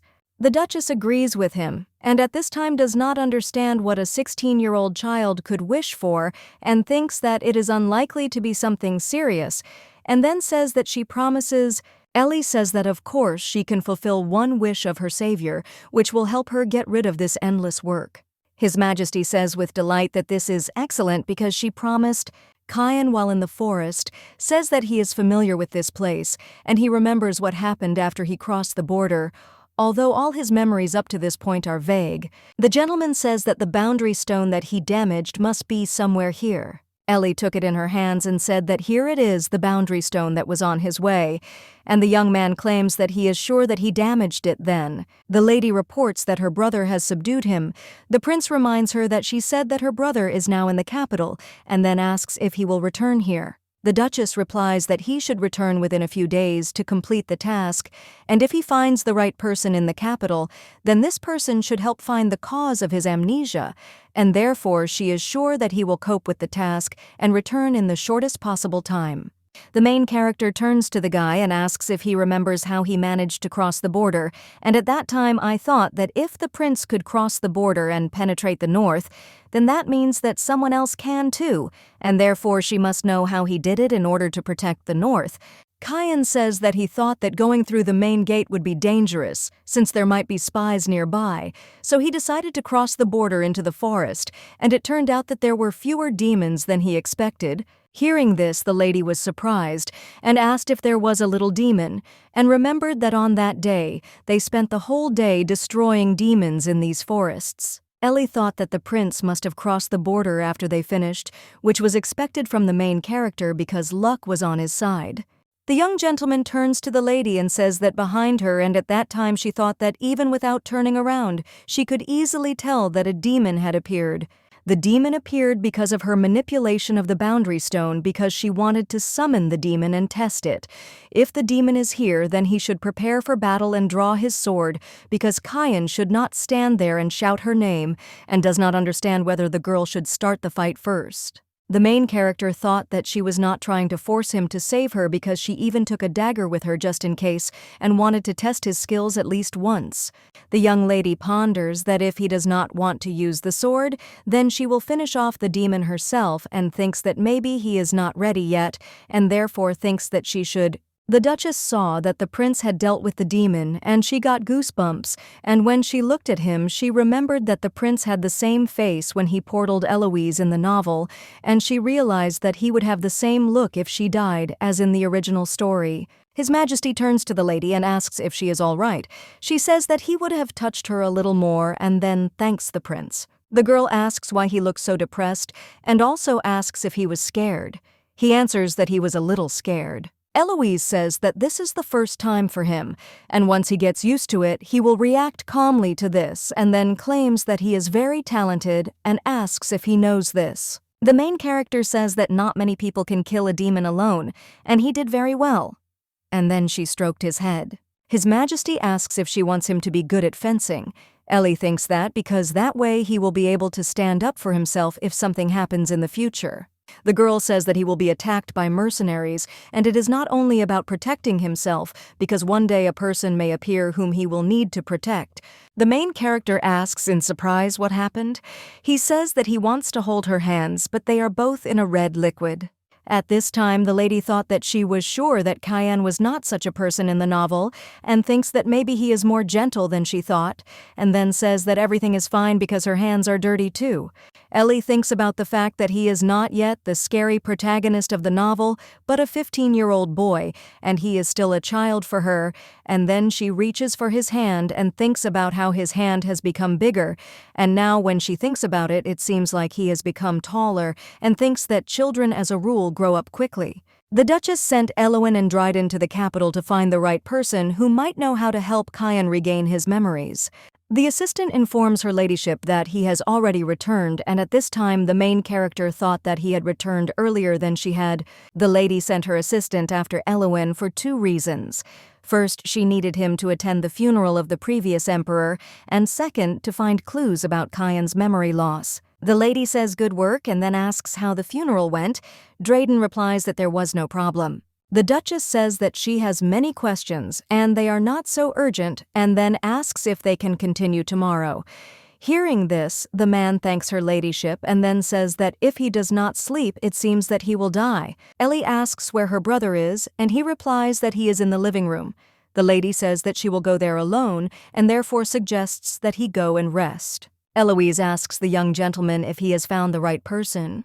Elwyn is informed that he has found it, but unfortunately the one in question has become very sick from riding and is therefore unable to speak to her now. The lady says that Dryden looked so tired as if he was on the verge of death, and then asks why they were in such a hurry. The young gentleman replies that it is because he cannot do otherwise when he senses something is wrong, and then announces that he plans to remove this mask as quickly as he can. Elwyn reports that he does wonder, and she wonders if their dear crown prince could have lost his memory or not. At this time, the main character thought that if this person is from the capital, but suddenly His Highness enters the room and asks if she was here all this time. The prince saw the lady's brother and asked if he had returned. Elwyn apologized, and His Majesty said that it was nothing to worry about because he hadn't said anything at all. At this time, the girl thought that maybe she just had a premonition because she didn't understand why they looked like they wanted to kill each other. The lady asks the boys what they are doing, and the gentleman asks in surprise what she is talking about. At this, she thought that nothing good will come from the fact that Elwyn will be hostile to Kyan because she knows that he may be cold, but will behave nicely with her. The main character thought that perhaps she would even be sad when his memories returned, because in the end he would no longer behave as sweetly as he does now. Kyan asks Eloise what happened. She asks if he will sit next to Elwyn. The young gentleman asks if he is comfortable sitting next to him. Ellie asks her brother when she can meet the man he brought. The guy explains that the nausea should have passed by now, but he has a feeling that this person passed out from alcohol. The lady tells him not to say that the man he brought is a Shire. Elowen asks if she knows about this sorcerer. The main character thought that the Shire was really in her castle now, and she understands that since Eloise didn't know about the Shire in the original story, the surprise from Elowen should have happened because Eloise was never interested in magicians. Shire didn't work on the mainland, so the two had no chance to meet each other, and the young master claims that he is still a drunkard but can be useful. The lady thinks that if this is the sorcerer they mean, then today it will definitely be impossible to talk to him, and thought that things are taking a strange turn, because first Cayenne came to her castle, and now Shire. Eloise became curious when the prince learned about the Shire in the original story, and thinks that they met when he was still young. The assistant turns to her ladyship and says he is glad she is still here, and then asks if she has a minute. The lady reminds him that she told him to go and rest. Drayden says he drank a healing potion before coming and can't sleep, because he wants to talk to her. Brother says he's going to his room because he remembered he wanted to do something. Ellie wonders if the aristocrats showed their displeasure. The man says they didn't show it, and the Elysian Hertz was looking for her. The lady asks if he hasn't relieved him of his duties, and then asks her brother what kind of things he is doing. It is understandable why Duke Elysian would look for her, because he wants to win the main character over to his side, and if that is not the case, then it is likely that he wants to take the opportunity to confuse her, and she is wondering if Duke Elysian was really the one who killed the Emperor. The criminal was supposed to be revealed in the 3rd season, but she got into this world before she learned the truth. The main character asks when the coronation will take place, and he asks if she is going to go there. The girl says that it is possible, and at that time she thought that she really has no desire to go there, but she must remember this date, and then asks how the saint is doing. Brother says that it seems that she is doing quite well, and he means that Duke Elysian would not dare to harm the church. Drayden asks her ladyship why she is suddenly so concerned about the saint. Ellie tells him that she thinks she may be useful to the crown prince in the future, and believes there is no reason to be concerned about Rosanna's safety. The main character understands that at the moment she should focus on raising a good person in Cayenne. Eloise came into the room and said that he is not here because she thought that Cayenne would be here, but this also makes her a little sad that he is nowhere to be found, and she is more concerned about the fact that she notices that the young master is becoming nicer every day. The girl thought that he was like a little chick who was always next to her but understood that she should concentrate on work. Suddenly the lady saw a strange object and does not understand since when it has been in her desk drawer because it looks like a keyhole. Eloise remembered that this was the necklace she found when she first woke up in this body, and it was shaped like a keyhole. The young lady saw that the secret shelf had opened and there was a diary, and when she opened the book she realized that she had a way to see the future. At this time the prince came into the room where the sorcerer was resting and saw him sleeping, then took a pencil and tickled him. When the Shire woke up, the young master greeted him and asked if he had to wake him up like this every time. Then he told him to get up right away. The mage tried to get out of bed but suddenly fell to the floor. He says that it hurts like hell, and then says that Duke Elowen was talking about His Highness. Cayenne asks in surprise if he is not even aware of current events, and therefore thinks that he should not drink so much. The man agrees with him, and then says that now the Grand Duchess Lady Eloise Shire looked at the gentleman and does not understand how he changed the color of his eyes and hair, and believes that it must definitely be magic. But despite the fact that he is a sorcerer, he has not seen anything like this before, although he understands that the reason he was brought to the north is to check on a person who has lost his memories, and this is His Majesty.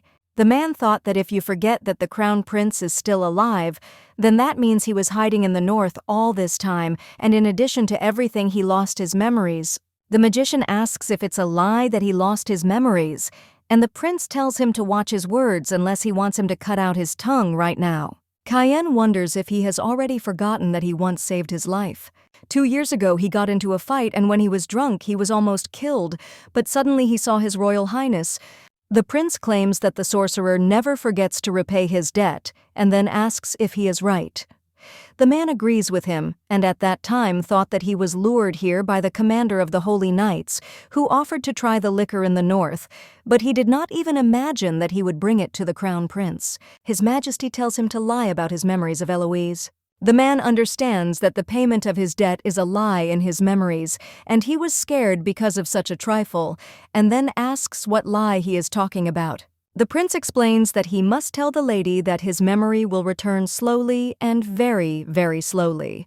Cher wonders if this is really necessary, and the gentleman explains that he likes the way he lives now and thought that Eloise tends to show weakness around him since she usually keeps aloof.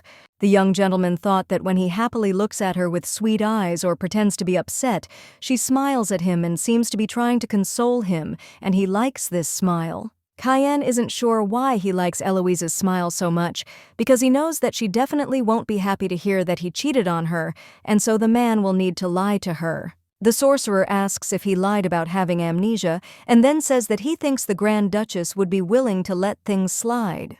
The prince asks in surprise if he really thinks so, and the man explains that since she is very familiar with political intrigue, she probably already knows that he is not in a position to trust her completely. Cher says that she will just think that he lied to her out of caution, and he thinks that she will understand, but what he cannot understand and asks why he wants to spend the sorcerer's debt on such an insignificant thing. The man says that she will most likely say the phrase to forgive her for her insolence because she did not want it, and most likely she will distance herself from him and will treat the crown prince like everyone else. The guy thought that his childish behavior as a 16-year-old boy would no longer work, and she would most likely not smile at him like that anymore. The young gentleman reflects that as he thought it would be better to just smile and act as sweetly and naively as he did before. The sorcerer asks if he thinks that if he behaves this way, he will be able to become closer to the Duchess, since he believes that he could use her power and influence to expand his capabilities. The prince wondered if she was kind to him only for political reasons, as the seer says.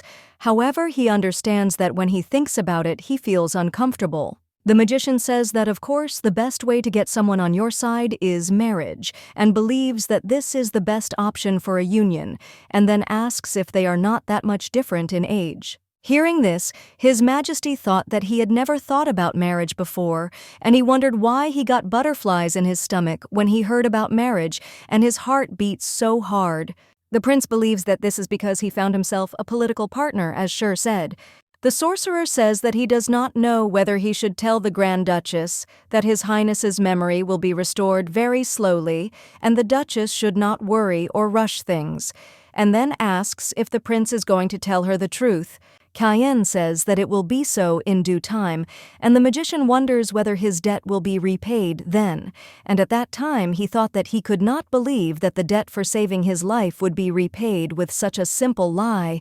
The man understands that he is still terrified of the one to whom he must lie, because the Duchess of the North and her older brother are ruthless and cold, and he understands perfectly well who he is dealing with. The mage realizes that their cunning crown prince is determined to keep this lie a secret and believes that they will never know the truth. His Majesty asks if he thinks that one lie is enough to pay the debt for saving a life, and then claims that he is even more impudent than he thought. The prince warns that if he says something stupid to Eloise, his tongue will be cut off. The magician heard this and was frightened. Then he looked at the alcohol and thought that he would drink a little more and die peacefully. The sorcerer says that since he is in the north, he is wondering if he should perhaps investigate the local magic, and thinks that this is a great idea. The main character asks if he is talking about the fact that His Highness's memory will slowly return. From the prince asks very slowly. Cher reports that His Royal Highness must have been in a lot of shock, and Elion asks if he is sure since he knows how skilled he is at lying. The magician smiled and said that he was saying some funny things. And at that time, the main character thought that she had imagined the Shira completely differently. In the original story, he was described as a very skilled sorcerer, so I thought he would be arrogant. Eloise asks His Royal Highness if he does not remember anything before crossing the northern border. He replies that he has some memories and remembers living in the palace, but only in fragments. The main character says that there is no need to be upset, and at that time she thought that it would be even better for her if his memories returned a little later, because he is such a good boy now. and she understands that it is even easier to make friends with someone nice than with someone irritable. Kayan asks if she is upset, because his memory will slowly return, and the lady objects and explains that she will never be upset about something like that. And then he takes her hands. Elian asks her sister if she has to hold hands while talking. Hearing this, the girl took her hand back and thought that she understands that in her eyes he is nothing more than a child, and soon he will grow up and he will need to get engaged, and therefore she thinks that perhaps she should not behave like that in front of others. Shur turns to Her Highness and informs her that as a wizard, he cannot help but wonder how she managed to change the color of His Highness's hair. Ellie asks if he is interested in magic potions. He says that of course he is interested because he knows a lot about medicinal herbs. At this time, the main character thought that her plans did not include irradiating the Shira to brew a potion, but she understands that she needs him in the north because his skills were very useful, and perhaps this is not such a bad chance to take advantage of the opportunity and make friends with him. The Duchess thinks that she has the ability to see the future because perhaps he can tell her about this ability. The lady says that she wants to ask him for a favor and she intends to pay for this service, and then offers to go with her and the two of them stay here. When the guys heard this, they asked in surprise why, and the lady explained that this was a personal matter and only the Shir could go with her. When they went out into the hallway, Eloise pinned the man against the wall and then said that she was ready to strangle him but held back. And then she asked why he was doing this because she thought he lied to her and asked if that was true. Shir asks in surprise what she is talking about, and the lady explains that she is talking about the Crown Prince's memories returning slowly, and she asks if any of this is a lie. The sorcerer objects and claims that of course not because he only spoke the truth. The main character pushes the man, and he falls to the floor and then says that if it turns out that he lied to her, she will cut off his head. Eloise invites the assistant to come in as there is something he needs to do for her. The young lady muses that she needs 5 minutes to rest because after Shur joined them, her workload is off the charts, but she thinks she can see the future. The girl says that this means that Eloise is gone, and she has the ability to see the future, and she does not understand why the diary cannot be more useful. The main character believes that if she can really see the future as the diary says, then she can stay far ahead of the original story, and her retirement will come even earlier. Eloise understands that this is a very important question for her because in fact it is difficult to understand what exactly is meant by seeing the future or receiving prophecies, because if this refers to a prophecy, then she should have received at least one by now. The girl reflects on the fact that she did not see a single vision while she was in this body, and in this diary, in very small handwriting, the necessary conditions are written. Ellie thought that of all people the Shir would definitely know something about this, but she couldn't get anything out of him. And in the end, she asked him to make something else for her, and that was a potion to create a temporary scar. When the sorcerer heard about this, he asked for forgiveness because he was afraid because he had never done anything like this. The Duchess asks if his eyes are just for decoration on his face, and then tells him that everything he needs to know is written right here. The main character says that she is trying her best to share the recipe for a potion that has been passed down exclusively in the Wayana house from generation to generation, and then asks if that is all his reaction, and says that she is disappointed. The sorcerer says that he must be a little drunk, and then says that he will do his best to make it. Shur wonders if he can ask her why she needs a potion that will create a scar. The lady says that it is none of his business since she gave him the job and asks why the hell he hasn't started yet. Eloin muses that Duke Elysian could visit the north at any time, so to make sure he doesn't recognize Kayan, she should at least keep a potion like this around just in case. The magician turns to her ladyship and says that he has read the recipe and it looks like he will need some heliotrope. She asks if he means the plants that grow near the border. The man says he will have to go deep into the forest to collect them. The lady suggests talking to her brother and making the potion as quickly as possible. Shur asks if he could talk to Sir Johann instead, as Sir Eloin scares him a little. The Duchess asks if he doesn't like her brother, then what about her, and also wonders if she scares him even more or not, because she is very interested to know. The sorcerer asks to forgive him, and then says that he is already leaving and will immediately go to Sir Eloin. Ellie thinks that she needs to take a little break because she was too harsh with Shur, and now that she thinks about it, maybe she scared him too much. The lady thought that Johann was very busy now, and he had a very important task, and therefore she could not send this unbearable sorcerer to him. Recently, Johann has been closely involved in training Kayan, and since she has become even more busy with work, she has no time left to look after the prince. The girl thought that maybe he was bored without her, and so he concentrated hard on fencing, which in turn added to the work for Eloin. While Johann remains the commander of the knights in the north, and while he trains Kayan, some of his duties were transferred to Eloin, and noticing that the demon activity these days was unusual, Eloin voluntarily assembled and led a reconnaissance group. The main character reflects on how grateful she is to be surrounded by so many capable people, and if she had to deal with this alone, she would have already died by now. Suddenly, Drayden enters the lady's office and she asks in surprise why he is so excited and what happened. The assistant reports that he has disturbing news and then says that the prince is wounded. Kayan during training reflects on the fact that he doesn't know what Eloise has been up to these days and suggests that maybe she forgot about him since she never visited him during this time. The knight captain suggests that His Highness focus on training and then asks in surprise why he opened up. The prince claims that he is collected, and at this time he thought that he does not know whether he should now say that he remembers everything, but he believes that if he does this, the lady will distance herself from him. His Highness reflects that he thought she would like him even more if he remained sweet and obedient, and he doesn't understand why. The man asks the prince if he should finish for today. Meanwhile, Kayan thinks that if Eloise hears that he had a short training session today, she will visit him.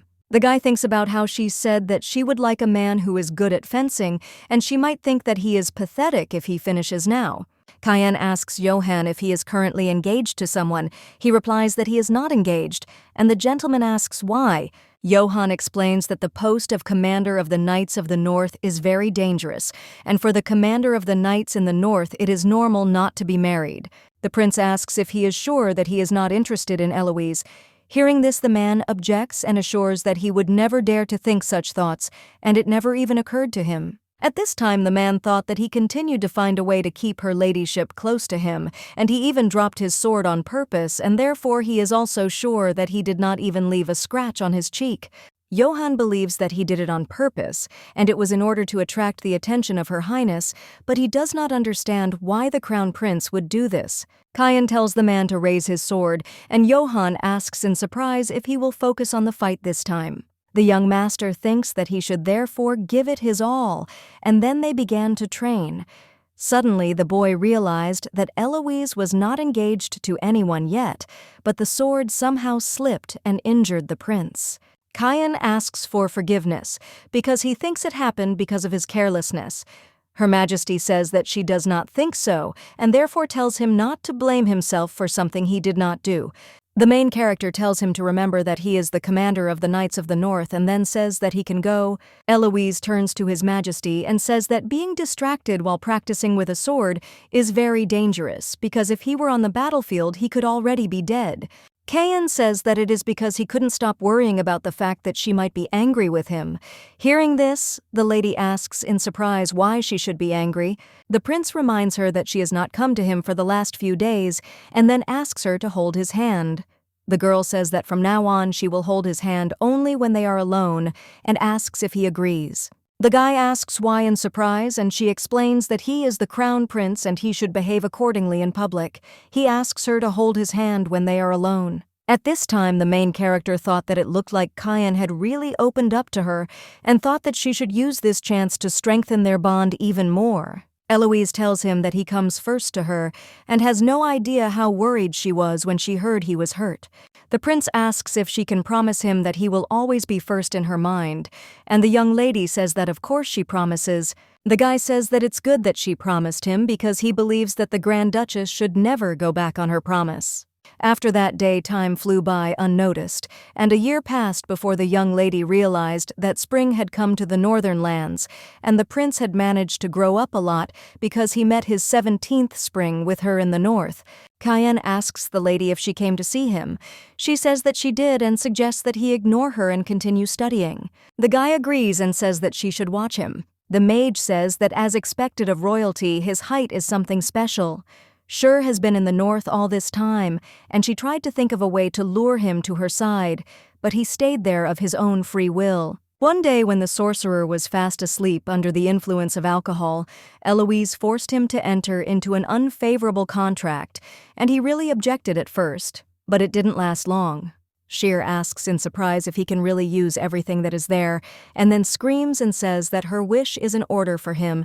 The magician gave in easily when the main character offered him a laboratory with high-quality equipment for his research. The sorcerer says that he has brought another interesting piece of news from the capital. The main character understands that the Shur is a sorcerer who prefers to work in the shadows, and thanks to this, in addition to the information that can be obtained in the usual way, the Shur can tell her secrets that were sold. The mage thinks he knows that her ladyship would never stoop to asking for information for free. She says that the liquor he spoke of yesterday is now his. Hearing this, the man with red hair was delighted, and then reported that he had heard that the emperor was looking for an empress. Eloise realizes that it has been about 2 years since Duke Elysian was crowned emperor. Ellie asks how old the Duke, or rather Emperor Elysian, is. He replies that he is about 25 this year. The girl became interested in what noble lady he married in the novel because she cannot remember whether he got married at all, and then asks what candidates there are. Shur explains that there are quite a few ladies who want to become empress, and the lady asks if by any chance the saint was mentioned. Having heard this, the magician believes that the church will never allow this and will never accept it. The Duchess thought that this was right, and it didn't matter who he married because the main thing was that she wasn't a saint. Shur asks her ladyship if she plans to get married someday. She is surprised to hear this and asks if he is still drunk. The man apologizes and says that it was just a question. Ellie suggests listening to her carefully, and then explains that it is unpleasant to be with someone who is on a lower level, in which he is. Because of this, the other person will feel inferior, and then asks what man in the empire can satisfy and surpass her level. The sorcerer says that it is the emperor, and she asks if he has forgotten that she is protecting and training the prince in order to overthrow the emperor. The magician asks if Prince Kayan becomes emperor, won't he be suitable? The lady says that she is his mentor, and in fact the prince already has someone. Shur asks if he is engaged to someone and then says that he is hearing about it for the first time. The lady explains that he is not engaged, but there is someone she wants to introduce him to. Ellie wonders what he is doing at this hour and whether he should be working. The magician says that he thinks he should go to the border. The lady says that she will assign him a knight to accompany him, and therefore suggests that they get to work. Elowen's reconnaissance squad discovered why the demons were acting strangely, and it was because the border now had a new master. The border has always been the territory of dragons, but with the recent change of master, demons began to rage. The main character believed that the problem was that it was not yet time for this, because it looked as if someone had deliberately interfered. The girl believes that she should have dealt with this problem from the very beginning, but now it is difficult to focus only on this, since she knows that making Kayan emperor is a priority task. Shur says that then he hopes that the lady will give him a bottle of liquor today, and he will go to the laboratory and work hard. Johann announces that he surrenders, and the prince asks Eloise if she saw that he won. The captain of the knights congratulates His Highness, and the lady announces that it is not every day that she sees Johann lose. The captain asks for forgiveness. The Duchess tells him not to be like that, Suvorov to himself. After all, His Royal Highness has significantly improved his skills thanks to his training. Kayan turns to the lady and says that he has won, and therefore she should look at him right now. She agrees with him and then asks, how about going for a walk together tonight? Johann asks where Her Highness is heading, and she replies that she promised His Royal Highness that they would go outside together if he won the duel. The knight captain says that he understands and is not surprised that he fought as if his life depended on it, and then suggests that they forget what he said and wish to have a good time together. Ellie suggests the prince to go as soon as he changes his clothes, and at that time she thought that at least once she would be able to go outside the castle thanks to Cayenne, since she worked day and night locked up in the north. The main character thought that it had been an eternity since she had any freedom because she was still working hard, so it was time to go outside and take a break. While on the main street of the city, the young lady thought about how much time had passed since she had been outside the castle, and then tells the prince that she will need to go on patrol, and soon she will need to make a tour of the surrounding area because it has been a long time since she did it last time. Cayenne asks if he can come with her. She says that he could be in danger, and if people know his face, it could increase the risk that he will be known in the capital. The guy looked at the lady and asked if she was worried about him, and at that time, the girl thought that if he was revealed, then she and the North would also be in danger, and that's what she was worried about. And then she said that of course if he was in danger, then the server would be too. The main character says that she is worried about the civilians, and the prince thinks that if she goes alone, he won't see her for a few days. The lady says that she is also worried about this and that he needs to learn to command his men. The gentleman says that then he will take the Shira potion, because he invented a potion that can create scars. Developed by Shira does not create temporary scars, but rather burn marks, and thus it will be difficult to recognize Cayenne's face if he takes it. The Duchess understands that although the potion was prepared for this very purpose, she doesn't think that showing the Cayenne to everyone is a good idea. The young gentleman asks the lady if she will take his hand, and at this time she understands that it is time for her to establish a distance in the relationship between them, because the prince will become an adult in 2 years, and it will be troublesome for her if he continues to behave like this then. His Majesty reminds him that she promised him that they would hold hands when they were alone, and the girl agrees, and then they hold hands. He tells her to make sure that she holds on tightly so as not to get lost, since he is here for the first time. The guy claims that he will behave well, and at this time the girl thought that his palm had become bigger. On the main street, many people traded various goods, and of course all goods were subject to its tax. Taxes are not the main source of income for the main character. She thought that it was a bit strange to see people shopping with her own eyes, because in fact one of Eloise's biggest sources of income is a mine located near the border. The main character thought about whether she should start a water business this year, and the prince asks what she was thinking about. Eloise replies that she is thinking about starting a new business upon hearing this. He asks if she is bored, and then says that he is so happy that he can walk alone with her. At this time, the Duchess looked at the guy and did not understand why he made such a face, because he looked like a boyfriend who was upset because the girl was distracted on a date. Ellie doesn't understand what she's thinking about at all, and therefore thinks that she should pull herself together because this is a walk, and she meant that it's more like a walk with her younger brother. The girl apologizes and then says that this is the first time he goes outside the castle and asks if she seemed uninterested. The prince informs her that she has been daydreaming all this time and therefore asks her to give him her full attention from now on. His Majesty says that he didn't think that the roads in the north were so wide and didn't even imagine that they would be narrower than in the capital, but it looks like he was wrong. The lady explains that they were designed to allow knights to move in an emergency, and at that moment she thought that she was glad that his memory was slowly returning. The main character thinks that lately the prince still often mentions the capital in passing, and this thought comes to her mind every time she sees him because Cayenne has already grown so much, and she is pleased to see that he has become a good guy. Ellie thought that as long as she stuck to this path, she wouldn't have to experience the same ending as in the novel. His Majesty asks the girl if she loves the North very much. She answers that she does, and at that moment she thinks that this is actually a bit strange, because only from the diary entries can she conclude that Eloise loves the North very much. The main character does not understand why she decided to start a rebellion in the original story, and believes that the author simply ruined his character. The prince asks the lady if she remembers the time when they met as children. Hearing this, the Duchess is surprised and asks if he remembered everything, and he says that he only remembers the moments associated with her.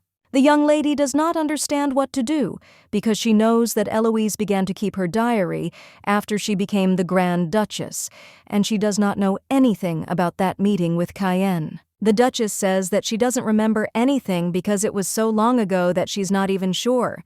The guy explains that he asked her if she ever thought about becoming an empress because she replied that she would think about it when he grew up. His Highness asks if that was her answer, and then reminds him that he asked if she would become empress, and says that then the lady answered him that she would think about it when he became an adult, and today is the day he wants to hear the answer. The lady asks in surprise if he will become empress, and the gentleman asks if she remembers this. The girl screamed and said that she seemed to remember it, and at that time she thought that he probably asked that way because Eloise could be useful to him, and that was when she was the Duke's daughter. Cayenne asks if she has forgotten this conversation, and at that time the main character looked at him and does not understand what kind of look it was, because she believes that any reader of fantasy novels would recognize it. Ellie believed that these were definitely the eyes of an obsessed protagonist who was overly attached to the main character, and she did not want to believe that the young master had chosen the wrong path of development. The young lady does not understand why he would ask the Grand Duchess of the North to become Empress, and therefore assumes that he is trying to irritate her. Cayenne says that these men look very much like people from the capital and asks if she sees the two of them with a cart and flowers. She replies that she does, and the guy says that they have a southern accent. And if that is the case, then they must have come from there. The main character thought about whether they were either traveling or they were sent by Emperor Elysian, although the latter is more likely. He thinks that if they are not ordinary travelers, he asks if they should be killed. Hearing this, the girl was surprised, and the gentleman insisted that it was better to eliminate as quickly as possible what could cause trouble, and at that time he thought that there were many prying eyes around. The Duchess realizes that she has many people who can take care of this problem, and then says that it has been so long since they spent time together outside the castle, and so suggests that they just enjoy themselves. The lady says that she will ask someone else to take care of them if necessary.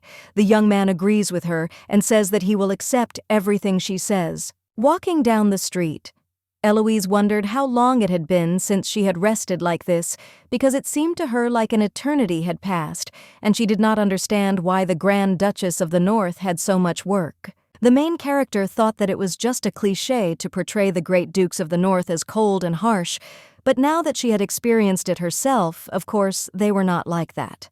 The girl doesn't understand how they can have time to laugh and enjoy life with so much work, and suddenly she sees a fortune teller's tent.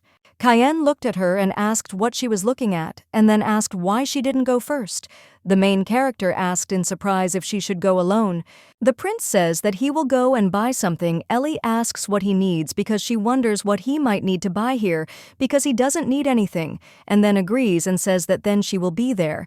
And the young gentleman promised to return quickly. Eloise looked after the guy and thought that he was going somewhere without her, and now she understands what it is like to watch her younger brother finally grow out of her care, and knows that, of course, in 4 years their paths will diverge. The girl does not understand why she continues to feel this way these days, and therefore believes that she must pull herself together because she has a lot to do. When the girl went inside, she did not understand what this sweet smell was, and thought that perhaps it was sweet incense. The woman says that she was waiting for the Grand Duchess of the North hearing. This the main character is surprised and asks how she knows who she is, and at that time thought that the cloak should hide her face, but she was able to recognize her. The young lady assumes that this woman is one of those who knew Eloise before, and the woman says that it seems like she wants to ask her something. Eloise removed her hood, and it is reported that she continued to speak and had the ability to see the future. The witch asks if she is looking for a clue related to the future, and then says that she knows everything and knows the secret of the ability that she is looking for. The Duchess is surprised and asks what it is, and the fortune teller says that if she tells, he asks what she will give her in return. The main character says that she is very impudent, and the woman believes that in a deal it is necessary to pay. The lady asks how she thinks thanks to whom she lives on this earth and breathes. And the sorceress asks in surprise whether she decided to joke. Eloise pulled out her sword and then put it to the woman's neck and asked if she thought the lady was joking. Now and then said that even if she finished her off now, no one would blame the lady for it. The main character asks who can condemn her if she takes away the life that existed thanks to her. Hearing this, the woman smiled and then coughed several times and turned into a girl with pink hair. The young lady asks in surprise if she is Mabel and what she is doing there. The lady with pink hair turns to her ladyship and says that she has lost, and so she will give her the answer she wants to hear. And then she whispers in her ear that the secret she wants to know is what is needed to see the future. The main character remembered that after Eloise became a duchess, there was an attempt on her life, and she suffered greatly, and it seems that then she saw her future. The girl thought that if she needed to see her red liquid, then she considered that it was not such a good ability. The sorceress says that the prince will come here soon. Hearing this, the main character thought that she knows that Cayenne is in the north. Mabel was described in the book as a mysterious character, a magician, and a spellcaster. She maintained neutrality between the prince and Eloise, and it is quite possible that she served the Emperor Elysian or intended to get closer to him. Ellie wonders how she knew that the crown prince was here. At this time, the prince, watching the strangers, thought that they were definitely Elysian's people, and that he probably sent them here after he noticed Eloise's absence at the funeral and at his coronation. Cayenne remembered that Eloise said to leave them, but if he thought about the future, it would be better to finish them off now, and he would have to ask Johann to take care of the bodies. The prince attacks the men and wounds one of them, then says they almost ruined his date and kills them. The young gentleman saw that red liquid had spilled on him and thought that he needed to wash it off and return to Eloise clean, because he was thinking that she really liked his face, and of course this was not in a romantic sense. The guy thinks that in fact she is quite boring in this regard, and walking down the street he felt a very strong scent of flowers. The girl who is selling flowers asks if she can help him, and also asks if he is looking for a gift for his beloved, and then asks about these flowers. The lady explains that this yellow flower is very rare in the north and the women here like it very much. Hearing this, the guy thought that Eloise seems to like light hair, and therefore he thinks that yellow is the color too. Cayenne says he'll take them, and the girl asks what size bouquet he'd like. At this time, the young gentleman thought that if he wants it to look beautiful, he says that the more the better. The prince muses that this scent should help to hide the smell of the red liquid when he returns to Eloise. At this time, the main character asks the woman in surprise how she knew that the crown prince was here. The sorceress replies that she did not know that he was here, but when she arrived, she felt a person with such an aura as his, because this is quite rare. Ellie is surprised and asks if she means the same as the man who now sits on the throne. Mabel thinks that her ladyship is now trying to test her, and then assures her that she does not want to be her enemy. The Duchess says that she doesn't trust anyone except her people, and the witch asks if she wants to prove that she is one of her people. Ellie believes that if she wants to be one of them, she would have shown herself by now.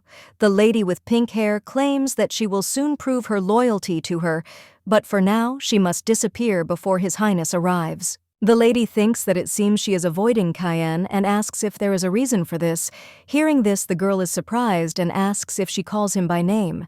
At this time, the main character thought that this was true because members of the royal family do not give permission to call themselves by their name so easily, but still he allowed her to use his name when he lost his memory. Eloise thinks it's normal but understands that others might find it weird. Meanwhile, the witch senses the prince's aura approaching and says she'll visit her soon.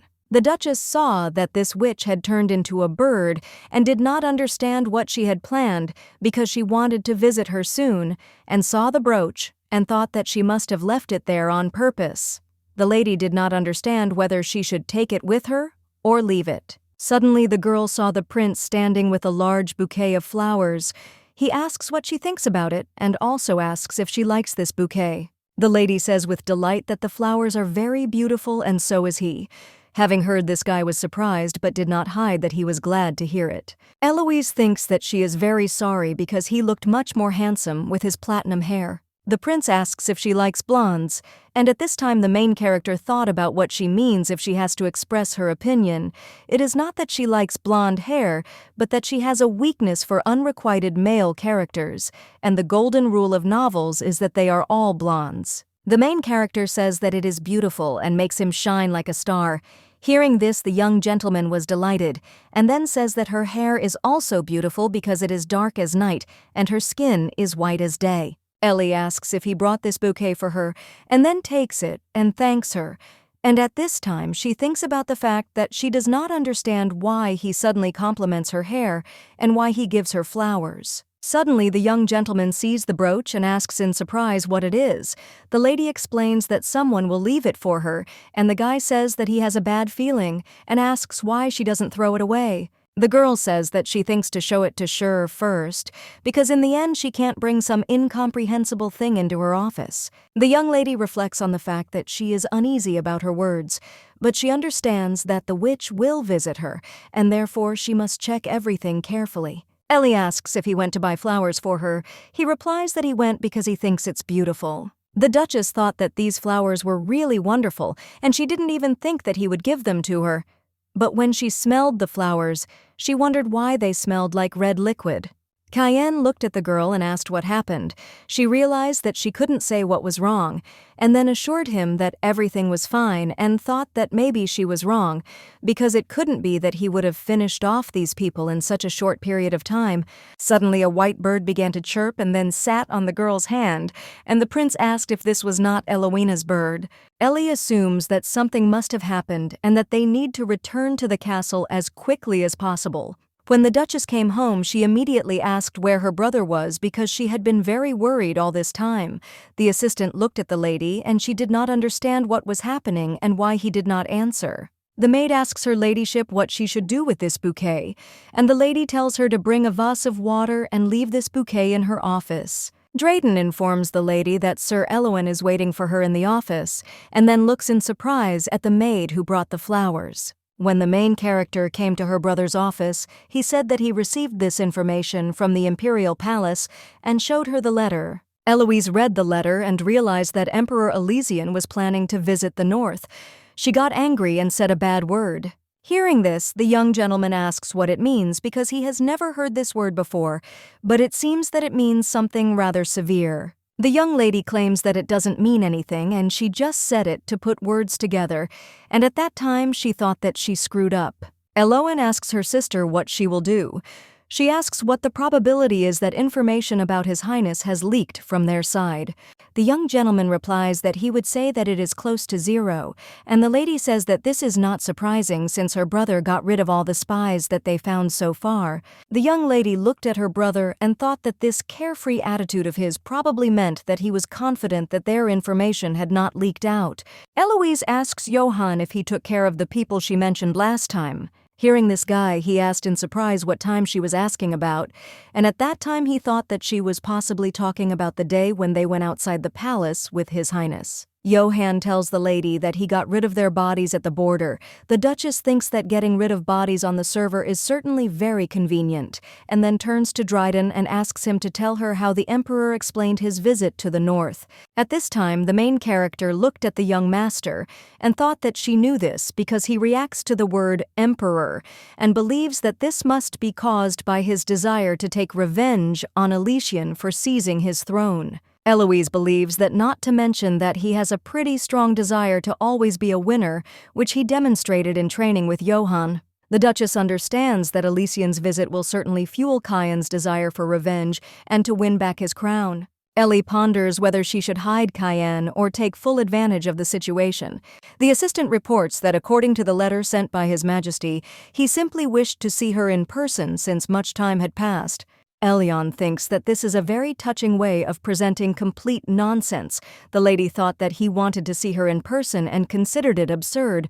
Occupying similar positions of power, Elysian and Louise were very hostile to each other. However, she could have become Elysian's ally if she had killed Rosanna and betrayed Cayenne. Dryden tells her ladyship that he too does not trust the letter, knowing that the Emperor has been constantly pursuing her since she became Grand Duchess. Ellie says that even if this is true, she still doesn't understand how one of His Majesty's loyal subjects could refuse him a visit. The main character says that if they do not open the castle gates for him, it will be considered treason, and therefore she understands that she has no other choice. The gentleman believes that this will help to find out the true intentions of the Emperor and protect their crown prince. The Duchess says to open the gates, and at that time she thinks that she must do everything in her power to protect the north and her people. Eloise turns to Cayenne and says that he can stay in another estate during the Elysian's visit if he wishes, and at this time she thought that it was very likely that the Emperor would try to finish off the prince if he was seen here. The young lady understands that in this case the entire north will be accused of treason, and everyone will definitely be executed. Cayenne was surprised to hear this, and then asked if she wanted it. She looked at him and realized that this pitiful look was seeking her approval, and perhaps she would not see him again when he regained his memory. And that is why it was so strange and sad for her to think about it. Ellie says she hopes her choice won't disappoint him. The main character thought that everyone would probably be against the Cayenne showing up during the visit, but she understands that on the other hand, nothing motivates as much as the desire for revenge. Cayenne says that he will meet him, and the girl asks if he is sure about it. The guy claims that he is sure because in the end, he does not want to disappoint her. The Duchess looked at the maids cleaning and thought that the castle had not been so lively for a long time, but she understood that for many years there had been no guests in the north, and especially their guest was none other than the Emperor himself. The young lady thought that she had a feeling that Mabel's appearance was somehow connected with the visit of the Elysian. And the girl remembers that the Shur said that it was nothing more than an ordinary brooch. The young gentleman asks what she has in her hands. She answers that it is a brooch that she picked up recently. The prince asks if she can give it to him. Ellie asks if he needs it, and then reminds him that last time he told her to throw it away. Cayenne says that he found a use for it. And at that time, the girl thought that it didn't seem like something dangerous and then gave the thing away. The assistant turns to her ladyship and tells her that she should go down. The main character thought that no one from the nobility would dare to wear a sword at a meeting with the emperor, but she understands that the north is a special place because there are dangers lurking around every corner. Eloise saw the carriage in which His Majesty arrived and realized that she would finally meet his Elysian. The Emperor says that it is rather strange to see her in such a position and suggests that she rise and drop unnecessary formalities. Elysian turns to the Duchess and says that she hasn't seen him for a long time, and at this time, the main character thought that he was damn handsome. Ellie says that she understands that it is too late and then asks him to accept her congratulations on his coronation. He thinks that she should have told him this at the ceremony itself. Eloin says that as the eldest son of the Wayana house, he was there and congratulated her on her behalf, and then asks if this is true, and asks her not to take it to heart. The Emperor says that he hopes to hear it from her, and then asks if she would like to walk with him. The lady agrees. Elysian says that in truth he came to ask her a personal question, and the lady asks him to continue. His Majesty asks if she will agree. The Duchess replies that she will make a decision after she hears what he wants to tell her, and at this time she does not understand what is happening at all. The Emperor asks if she will become his Empress. The main character was surprised to hear this and thought that she had just heard a dog barking. Elysian says that he thinks she is not very happy to hear this, and the lady objects and explains that he got it all wrong and says that she was simply amazed by his hair. His Majesty asks what her answer is in that case. She says that she does not understand why he would propose something like that to her. The gentleman asks in surprise if she understands why and wonders who else is suitable for the role of his partner besides her. The lady says that she hopes that he does not look upon her as one of the noble women here, and His Majesty asserts that he would not dare, and if that were so, he would not have chosen to come all the way north. Eloise says that she thought he decided to visit because she never left her castle, and he says that he sees that she still knows how to change the subject carelessly. The lady thinks that he is flattering her and says so. The main character thought that apparently in the novel Eloise also had to go through something similar, but judging by the fact that she never got married, she managed to cope with it well, and she wonders how Eloise would act in this situation. The Duchess realizes that on the other hand, Eloin warned her about how treacherous the royals could be, and she thinks she now understands what he meant by that. The girl thought that she would not let Cayenne grow up like that because at least she would make sure that he was always honest with her. The Emperor asks if she wants to return to the castle, and also asks if she thinks that he could not ask for her hand in front of strangers.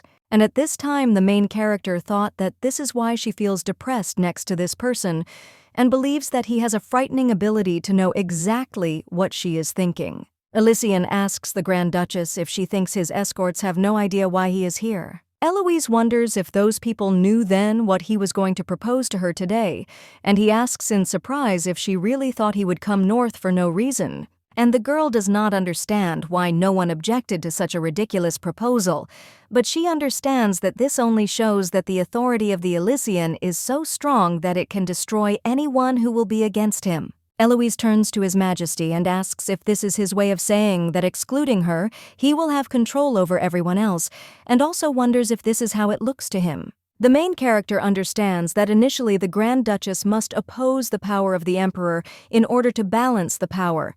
But right now the North is in a neutral position when there is a possibility that the Crown Prince is still alive. Every step only advanced the Emperor's power.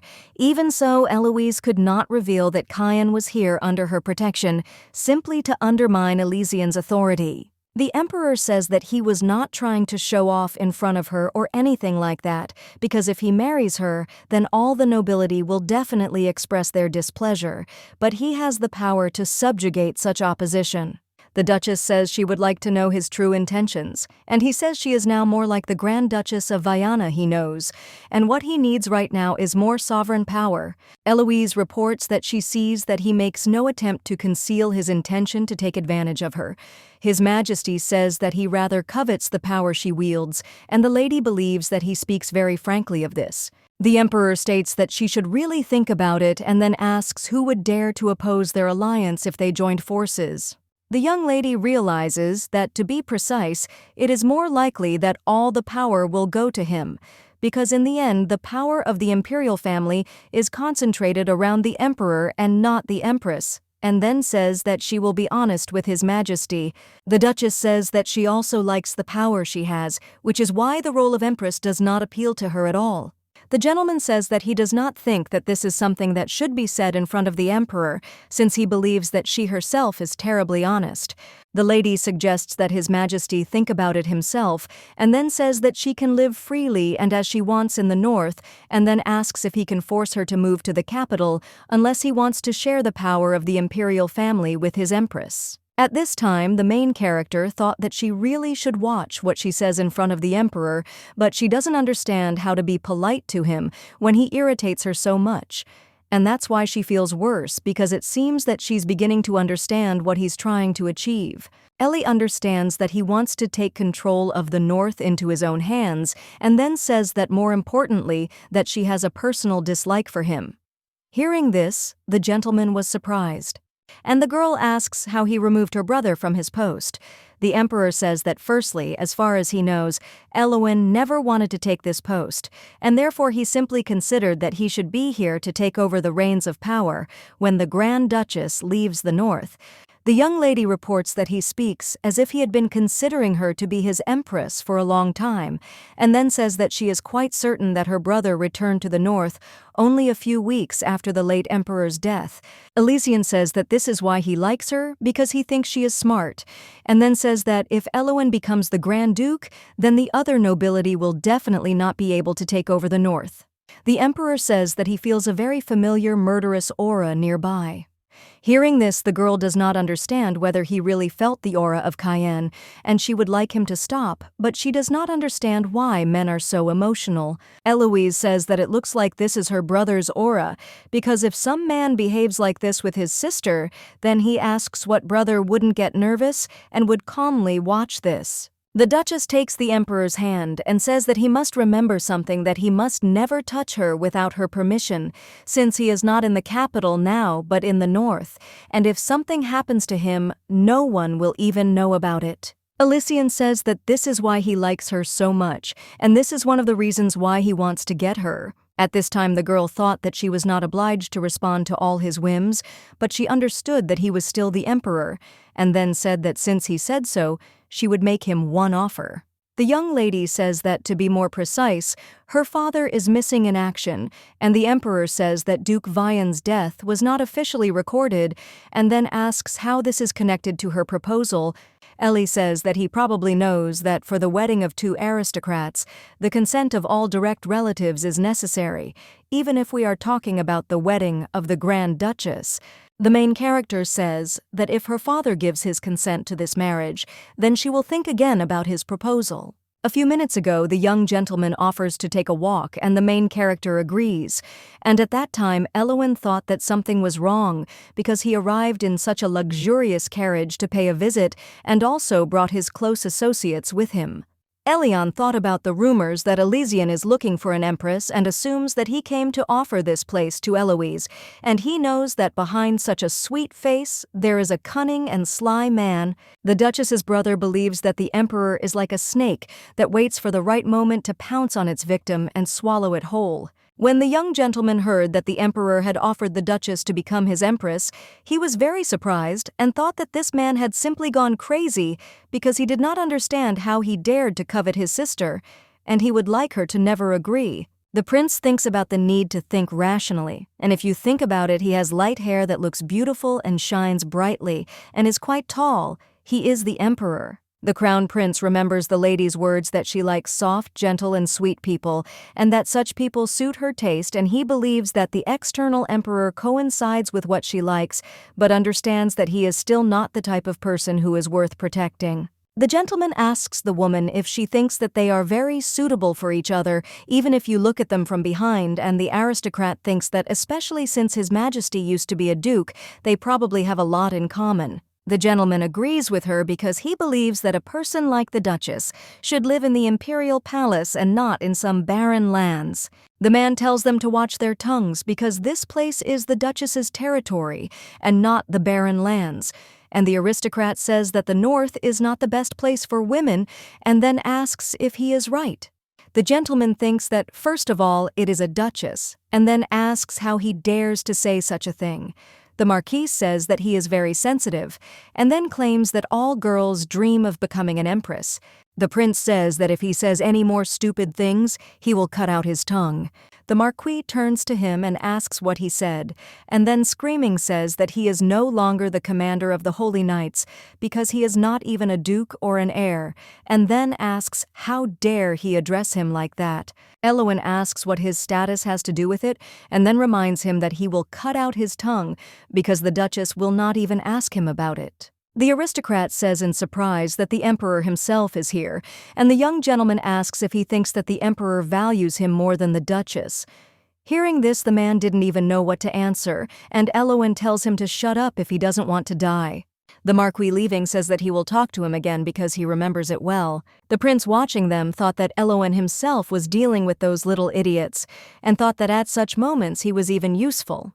The man asks the woman in surprise if she saw that the emperor just now and the duchess did not even decline, and therefore believes that this means that she accepted his proposal.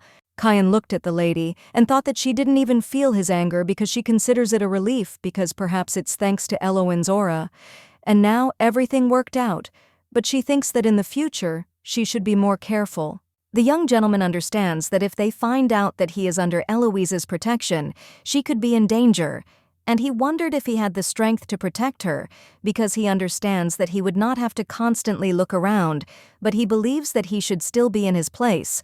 The crown prince thinks that he will behave well in front of the duchess and tear to pieces anyone who dares to take the throne from him, no matter who it is. The emperor asks in surprise if she wants him to find Duke Vaillant, and the lady asks if it is not a fact that the father's consent is necessary.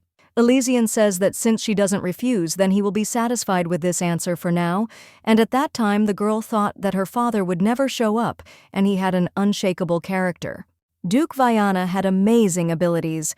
He personally taught Eloin and Eloise how to manage people, which eventually allowed them to become the commander of the Holy Knights and the Grand Duchess. But most importantly, he was not one of those who would silently watch the death of Eloise. The main character reflects on the fact that he never appeared in the book until she died, and suggests that he might appear in the third volume, which she has not read since there are still 3 years left before the beginning of the book, where Kian became emperor. Eloise says that she feels that the personal conversation is over, and therefore suggests going inside. The emperor says that he heard some interesting news, and then says that there are rumors that the younger brother of the former duke has an illegitimate child, and later he will introduce them. Hearing this, the main character thought that it seemed like he was still afraid of having an illegitimate child, but his doubts were natural because, on the contrary, it would be strange if he hushed up the matter. Elysian reports that this illegitimate son is in the north at the moment and asks if that is not surprising. And the lady says that usually during times of unrest, such things happen. The Duchess asks how long he plans to stay here. He says that if she accepted his offer, he planned to stay for a long time, but since this is the situation, Ellie says that she understands and says that she will prepare everything necessary for the journey. His Majesty believes that other aristocrats in her place would ask to stay longer, at least out of politeness. The girl thinks that he has a lot of things to do in the capital and asks if that is not so. He says that everything is correct and thinks that the lady cannot be embarrassed by anything. The assistant turns to Her Highness and says that he needs to tell her something, and the Emperor says that he will probably go. The Duchess asks in surprise what happened, and the captain of the knights reports that Lord Eloin is very angry and asks if she sees the Viscount standing there. The assistant says that the Marquis had the imprudence to speak ill of her, and Mr. Eloy was angry with him. The lady asks what the man said, and the assistant explains that he asked if it is every girl's dream to become an empress, and it is even difficult to believe all his words. The main character thought that if Joachim reported to her, then it means that her brother is really very angry, and then she says that she understood and turns to His Majesty. The Emperor asks, "What is it?" And the Duchess says that she did not refuse his offer and then asks if he could listen to one small request. Elysian says that if only he is able to fulfill it. The woman explains that she is talking about the man who sits at the very end and asks to give him to her. His Majesty says in surprise that he doesn't think she needs him, and the lady explains that he insulted her in front of her people and asks if he shouldn't answer for it.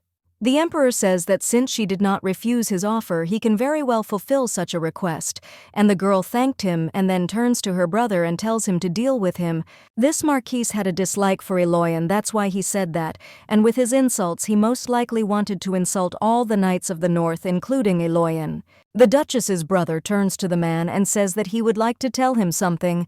The Marquis asks in surprise what he is going to talk to him about, and the young gentleman thinks that it would be better to quietly leave there, and at that time he thought that it is not for nothing that knights have a high fighting spirit because they have to spill the enemy's red liquid.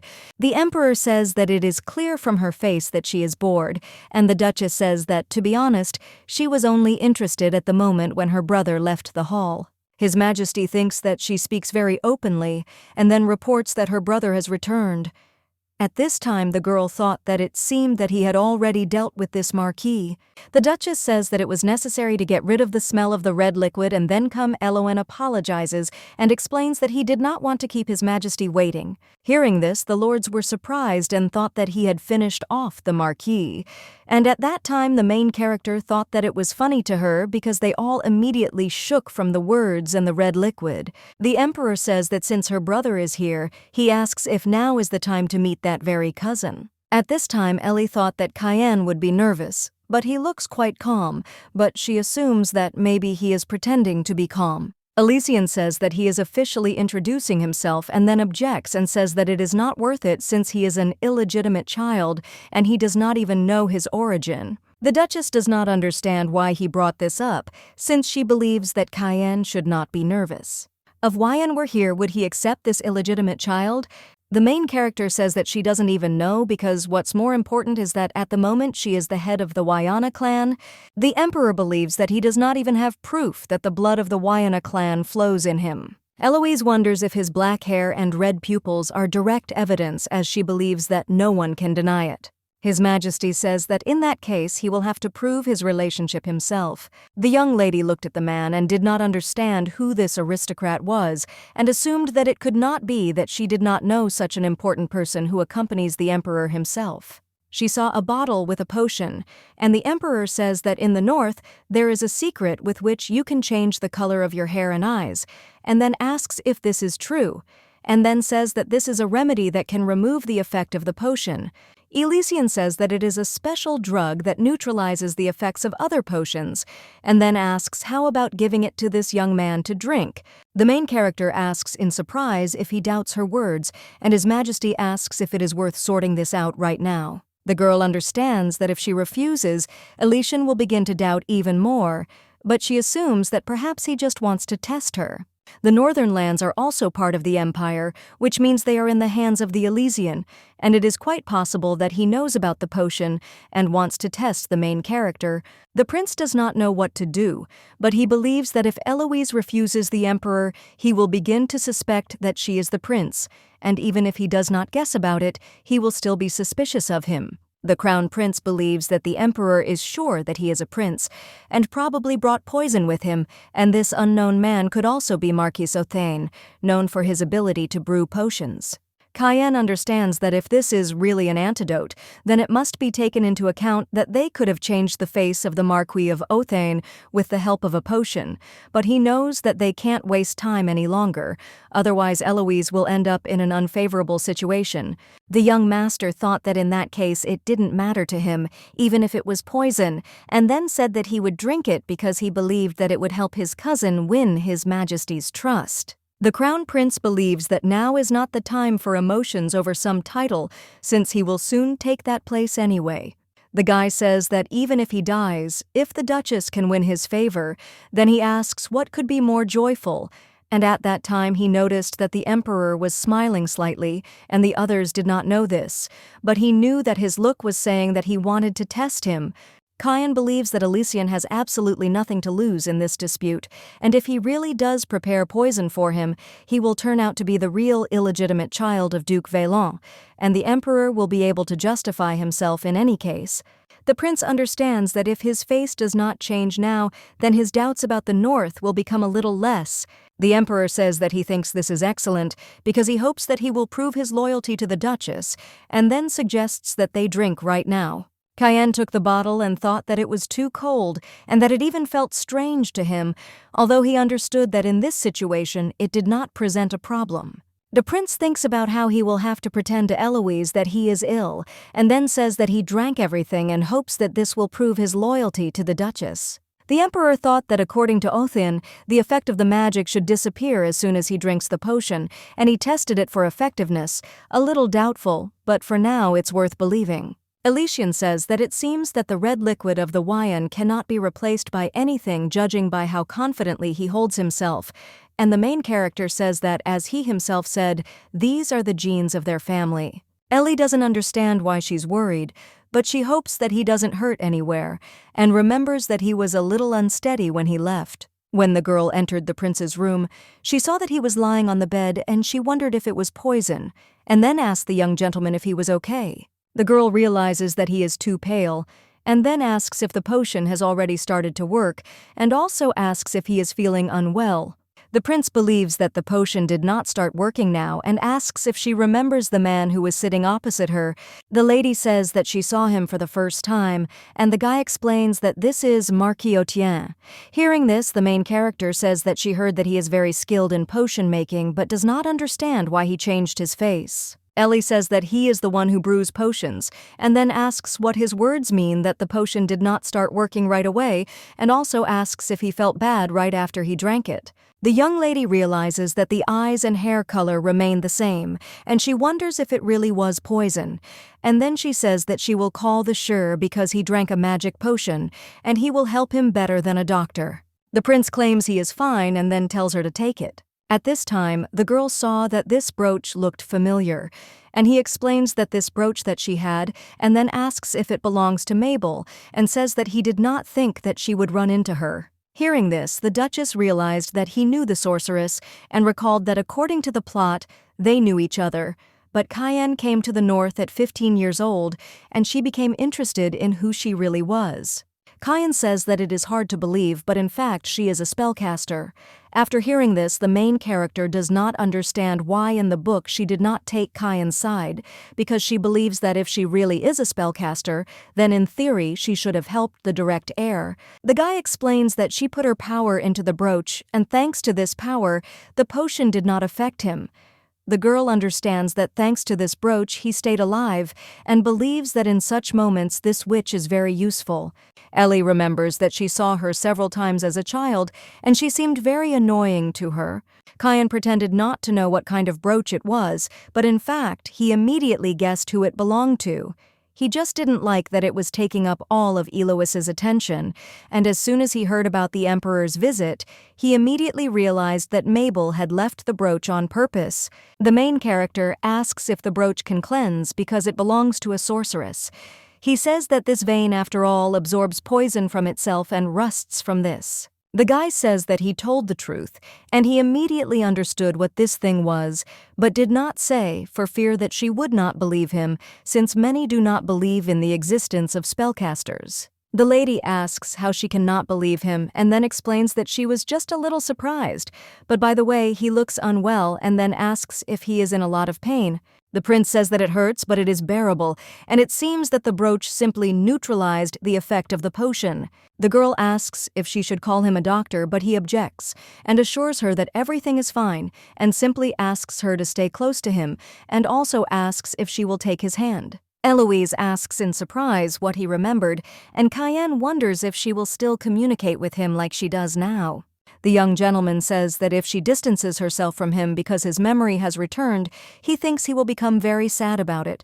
The Duchess asks if he offers to continue calling him by his first name, and the guy agrees with her and reminds her that she promised him this even if he remembers. Ellie assures that this is true, but asks if he is really okay because she thought that he would be uncomfortable, and the prince replies that everything is fine, and on the contrary, it is even more convenient for him. The girl says that she will treat him as she does now and will not distance herself, and he asks if the lady will sit with him until he falls asleep. Hearing this, the Duchess, surprised, asks if he will fall asleep yet, and Cayenne explains that on the first day he slept well because she was nearby, and therefore he thinks that now he will recover faster if she is with him. The next day, the Emperor thought that he could consider the goal of coming to the north half achieved, and the Duchess told him to be careful and left. The Marquis turns to His Majesty and tells him that the Duchess treats him too carelessly, and the gentleman says that it is because she is the Grand Duchess and this is her special right. The Emperor asks if he knows that she was his bride. Upon hearing this, the man is surprised and then says that this is the first time he hears about this and there were not even any such rumors. Elysian reports that this is not official and that they were previously betrothed in the palace in childhood, and also suggests that the Duchess does not seem to remember this but believes that if she had not become a Duchess, it is quite possible that she would now be his wife. The Marquis asks if he was sincere when he proposed to her, and His Majesty asks how much military force he thinks the Duchess can mobilize. However, he understands that no matter how many there are, he wonders if these forces can be compared with the military might of the imperial palace. The Emperor reports that he also cannot ignore the forces that support her, especially at the moment when his nephew has fallen in, because the aristocrats believe that now only she can resist him. The Marquis asks about Wyon's illegitimate son, since he heard the knight call him Lord Cayenne, and then asks if it is too suspicious to be a coincidence. An illegitimate son who appeared out of nowhere, and to be honest, it would be better to say that this does not arouse suspicion. However, the Emperor believes that in the current situation it is too dangerous to go against the Duchess. The man asks how it is possible that they have the same name.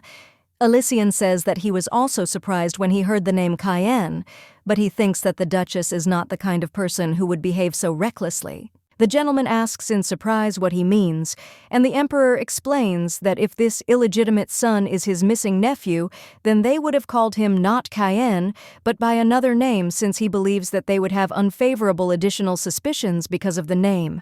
The Marquis asks if he really believes that this young man is the illegitimate son of Wyon.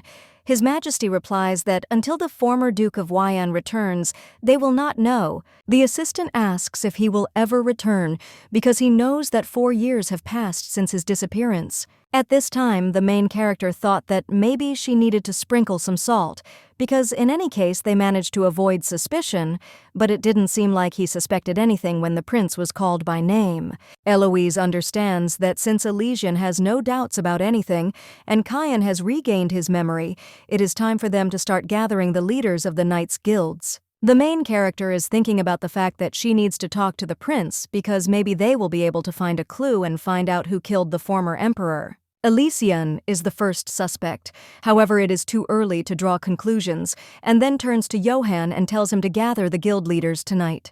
The young lady turns to Drayden and tells him to sprinkle salt near the gate because she can't just leave it like that. When Ellie entered the room, the guy looked at her and said that he thought that they would talk alone, but the man said that it seemed that his presence was causing them inconvenience. Cayenne reports that at such moments he sees that he is quick-witted and then asks why he constantly interferes in everyday life. He replies that this is precisely why he interferes, because he is quick-witted. At this time, the main character thought that she was very tired, and the young gentleman said that he thought that she was no longer at the age when a brother could interfere in his sister's affairs. Eloise says that he is not the only brother and then asks how he can say that, since she believes that unlike some, they are connected by ties of aristocratic blood.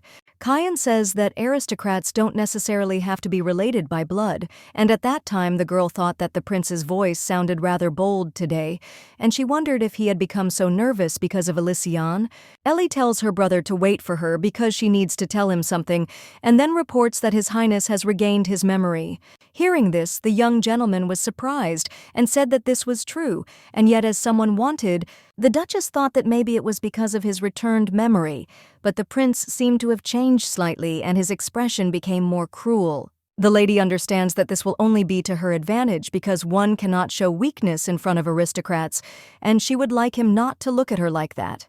The Duchess believes that the most important thing after he ascends to the throne is to pacify the spirit of the aristocrats, and for this purpose it is necessary to emphasize his tough and cold-blooded image, although in the future Kyan himself will become like that when he takes up the sword. Louis asks his brother where he is going, and the guy replies that he is torturing Shira. The girl asks why in surprise, and then wonders what he has suddenly done. Eloin tells him that he made a big mistake and then says that it is time for him to go, and the young lady thinks that it looks like the Shear has done something very wrong. Kyan tells Eloise that he is curious about something and she wants to know what it is. The prince asks if she sees herself marrying her uncle. Hearing this, the main character was surprised and asked what he was talking about because he thought it was impossible. The girl asks him if she can marry Elysian when she herself promised to put him on the throne. His Highness says that he has light hair and she likes it, but at that time the main character thought that she didn't mean that she only likes light hair. The young gentleman claims that he is taller than her, and also taller, and besides he is gentle and caring. Hearing this, the Duchess thought that he still remembered her words, because she knew that this time she simply described the opposite of Kyan. The prince explains that he was worried that she would leave him. The lady tells him that a few years ago Elysian was a duke, and although he does have imperial blood, he asks if that means she likes men with very high status. The main character thought that she most likely meant that she doesn't like inferior and insecure people, and then says that this is approximately so. His Majesty says that he understands and asks if this means that only the prince remains. Hearing this, the Duchess does not understand what he means and believes that this cannot be. But if he is 17 years old, then that is the age when he is already interested in the opposite sex. But she understands that now the most important thing is to return the throne and she cannot be distracted by feelings. Eloise understands that, especially when he turns 20, he will go to the capital and meet Rosalind there, and therefore she needs to be very careful for this, and then tells Kyan that now is not the time. His Majesty asks in surprise why the lady explains that this is possible even after he ascends the throne. Kyan wonders if it means that after he takes the throne, who will be able to do whatever he wants, and at that time she thought that even the emperor cannot live like that but wants to, but he can afford a romantic relationship. The main character thinks that if only she doesn't get between them as it was in the plot, then everything will end happily, and then she agrees with him and says that he can do whatever he wants. The prince tells her to remember because she promised him. Having heard this, the girl does not understand what he is talking about and what exactly she promised, but she believes that he needed permission to do things his own way when he takes the throne, because for Kyan, she is something like a mentor. Ellie says that he can do whatever he wants just so that he doesn't become a tyrant. The guy hears this and says that she shouldn't say anything else later. The Duchess agrees with him and then says that something else is more important now. Since yesterday they were unable to talk normally because he was feeling unwell, the lady asks if he has anyone under suspicion regarding the killer of the former emperor, and then says that if he doesn't want to, he doesn't have to talk. Kyan didn't think for long and then took the girl by the hand and said that whoever it was, his decision to become emperor would not change. The main character looked at the guy and thought that this look meant that he had unpleasant memories, and thought that maybe she was too strict because his memory had recently returned. Ellie knows that the main character was not at the crime scene during the murder of the emperor, and then hugs the guy and apologizes.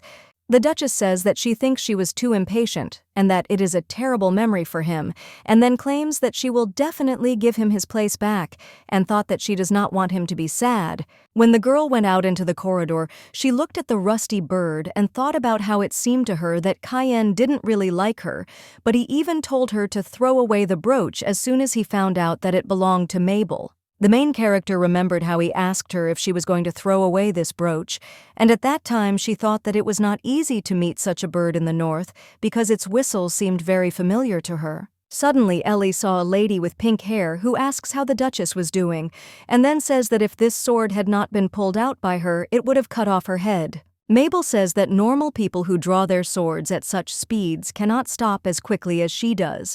Then she says that she did not expect her to draw her sword.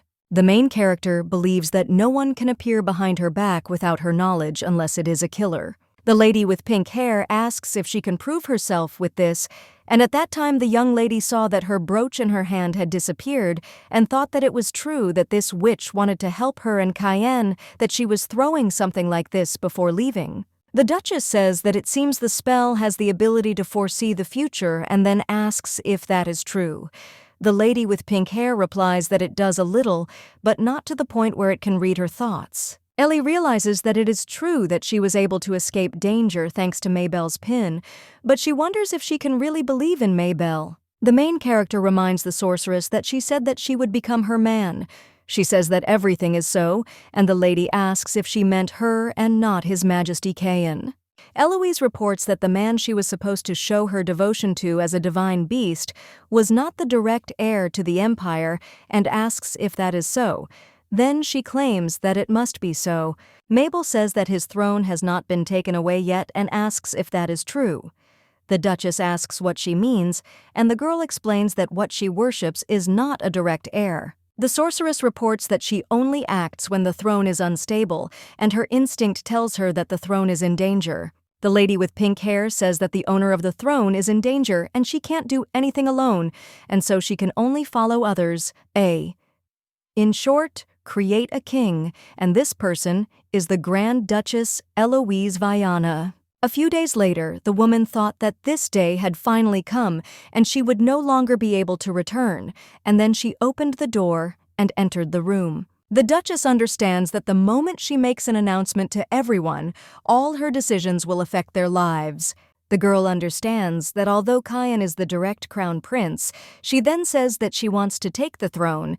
Ellie asks her brother if he leaked the information, and he says that he did what she asked, and then says that this is her first visit to the territory in 4 years. At this time, the main character thought that after reincarnation, this was her first visit, and said that she was curious how many people would come. Elowen asks if everything is okay with her, and she asks if he still sees her as a duchess, and then says that if she can't handle this herself, she won't dare to live up to the great imperial title.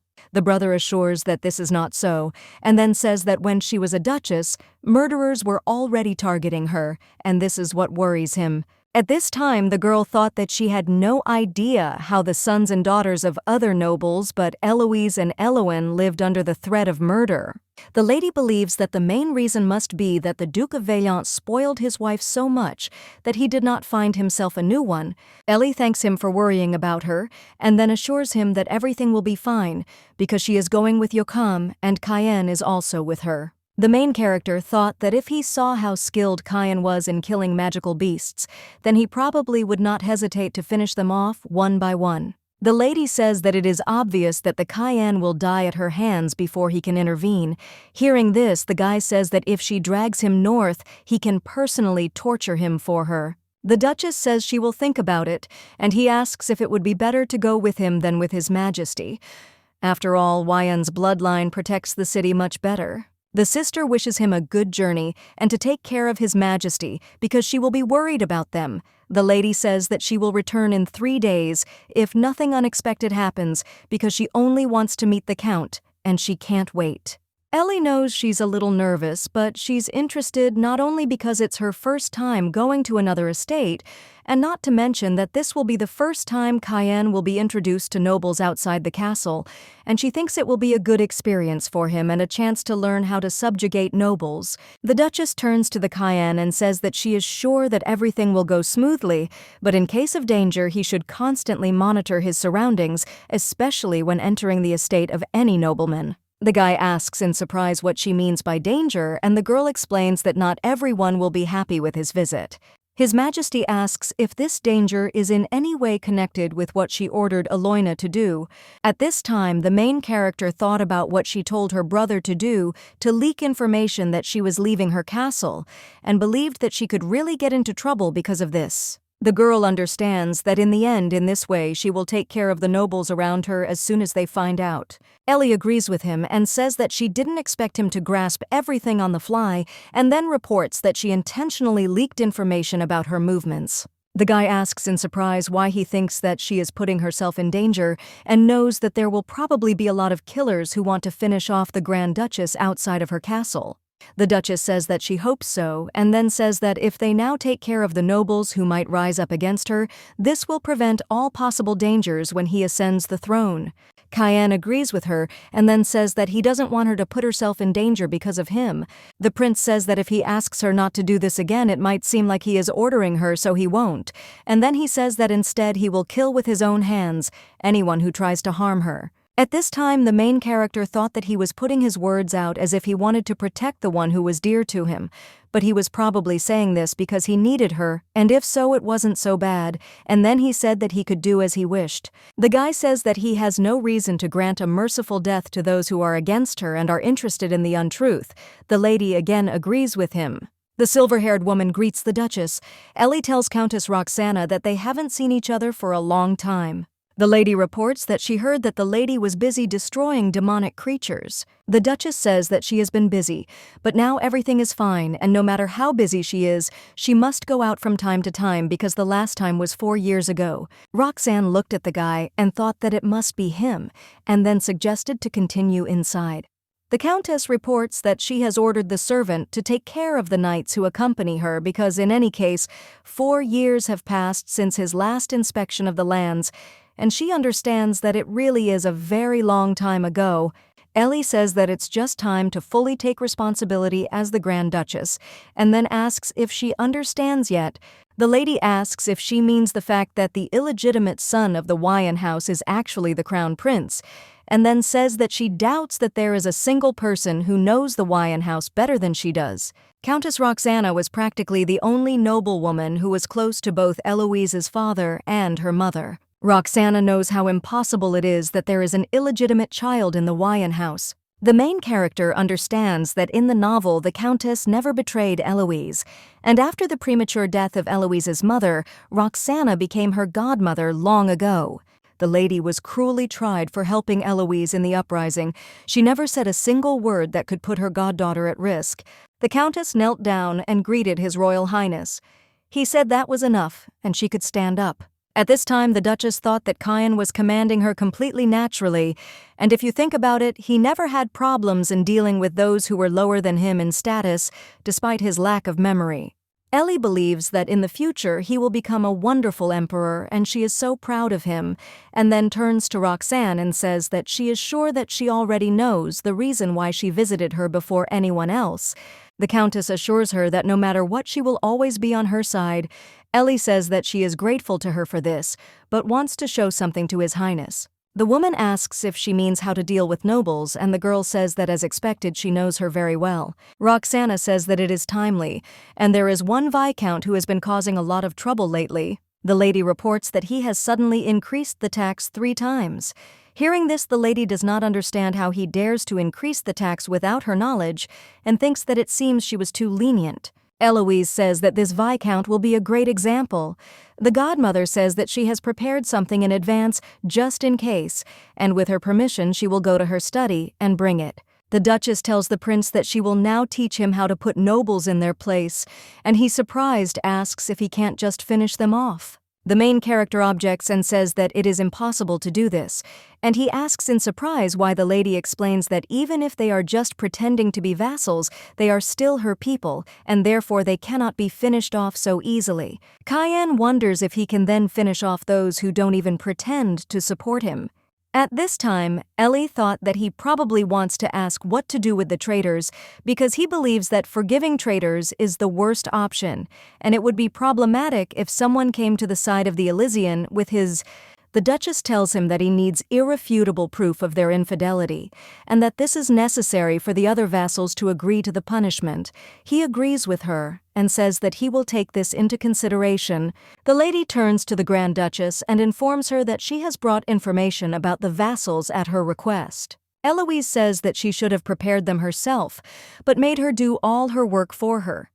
The Countess asks not to say so, because she thinks it is almost impossible to rule such a vast north alone. Roxana says that this is why she has vassals like her. Hearing this, the lady thought that she was right, because the more vassals she has, the less work she has. The Countess turns to His Royal Highness and asks if there is anything he wants, and then says that there is no one more capable of helping him achieve his goal. The lady says that she hopes that he will remember the help the Duchess gave him, even in the distant future. Hearing this, Eloise turns to the lady, and the prince assures that everything is fine because in the end, she says the right things. Roxanne says that it seems that her words were too frank because the Duchess is like her own daughter and asks to simply take them as the delirium of an old caring godmother. Cayenne asks in surprise if she is Eloise's godmother. The lady says that she became her godmother as soon as her mother passed away when she was very young. At this time, the main character thought that when Eloise became the Grand Duchess, their relationship became like that of an ordinary lord and vassal. But even so, Roxanne still treats her like a daughter, and therefore believes that she did what she shouldn't have. The Countess says that it is not official, but during the period of the Duchess's grief for her mother, she told her to call her godmother. The prince assures her that she will never have to worry about Eloise because of him. At the estate of the Viscount Hachem the following afternoon, he asks the Grand Duchess on what business she has honored him with her visit. The main character explains that she heard a strange rumor, and apparently one of her vassals raised his tax and then asks what he thinks about it. Kashaman assures that he knows nothing, and the lady asks if he claims that Countess Roxana is lying.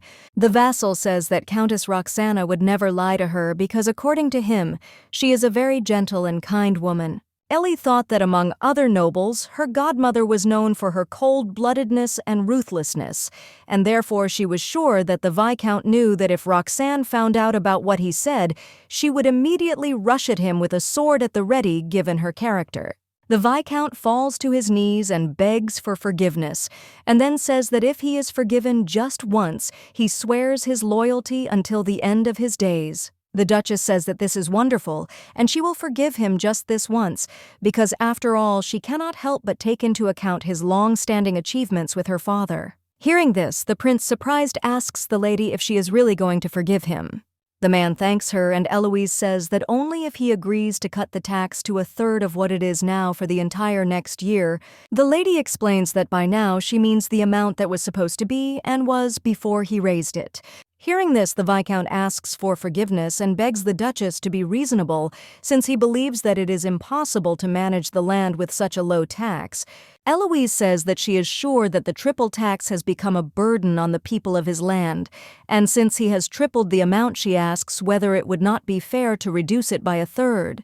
The man says that he has to pay her taxes, and she asks where he will spend the money he received from people, and then asks if he is now worried about paying her. The assistant asks the lady whether to cut off his head, and she tells him to wait, and then turns to the Viscount and says that if you think about it, his youngest daughter is getting married soon, and thinks it would be funny to strip him of his title right before her marriage.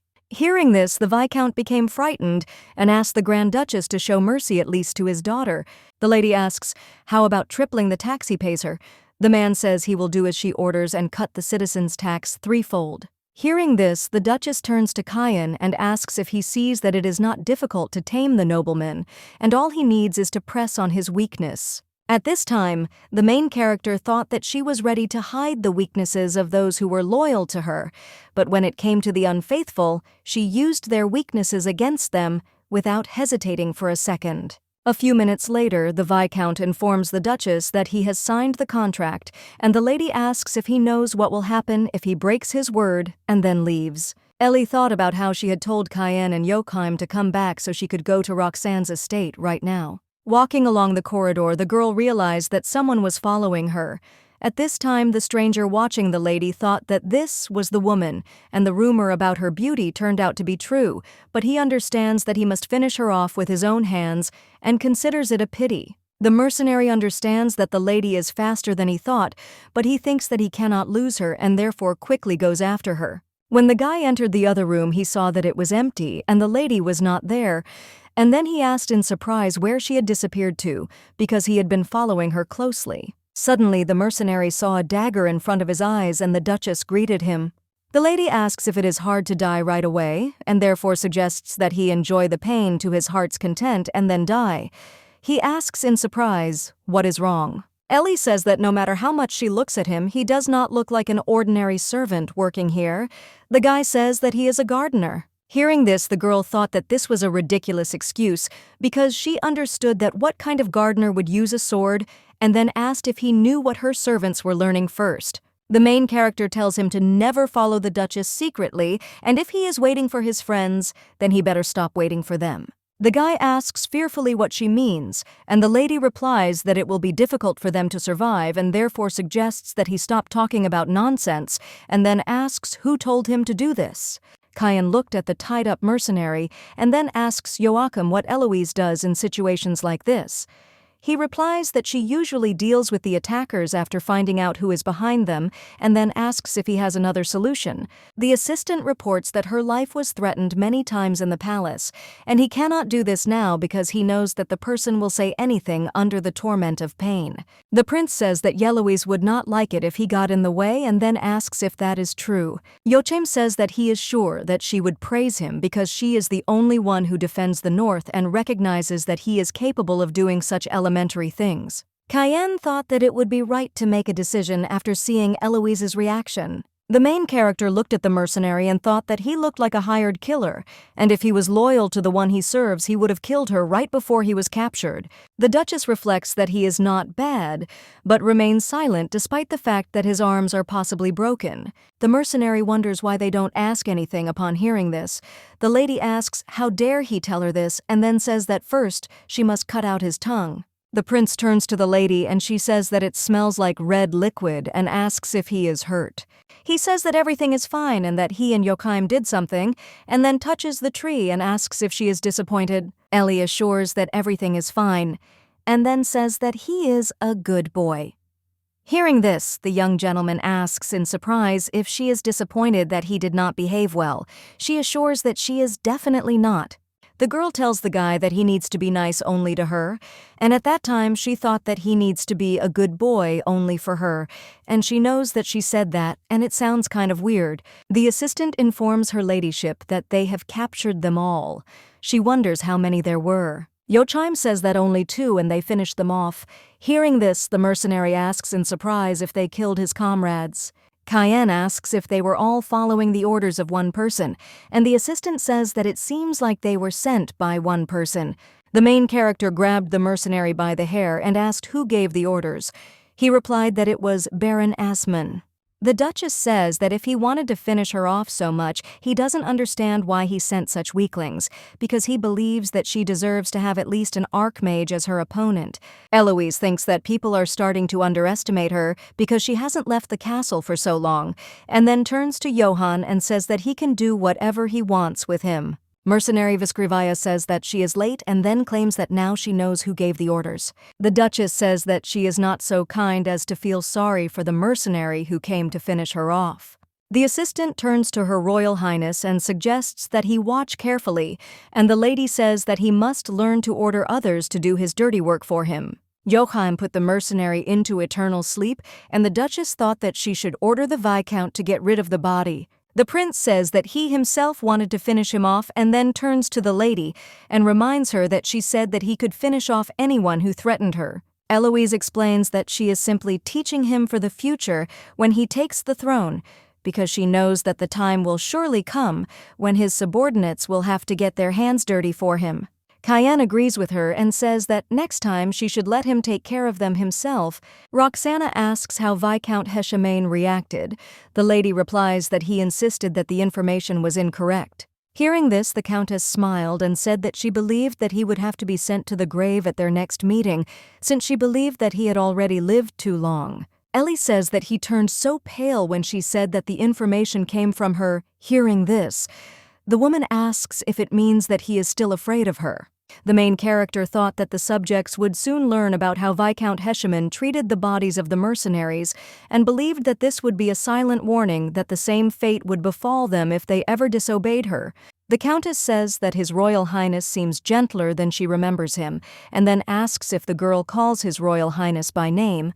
At this time, Ellie reflects on how the prince seems softer, and believes that he behaves much better than in the original novel. Roxana turns to her ladyship and says that she may consider this to be an old lady's concern, but she thinks she should be careful. Eloise says that she knows this, and when he gets the throne, everyone will start hunting for her. The Grand Duchess will swear support to the Emperor, and she will become the most influential after the Emperor himself. In fact, until the Emperor gains complete control over the imperial court, the Grand Duchess may even be more influential than him. The young lady understands that no matter what, the most important thing for her now is to make Cayenne an emperor, and as long as she remains on good terms with him, she is sure that they will never become enemies. The godmother says that this is not what she was worried about, and upon hearing this, the girl asks in surprise if she didn't want her to be wary of the fact that His Royal Majesty might try to subjugate the North in the future. Roxanne says that although she has not taken his side before she knows this for sure, and then says that His Royal Majesty can be a cunning stepfather when it comes to coming up with a plan to get what he wants.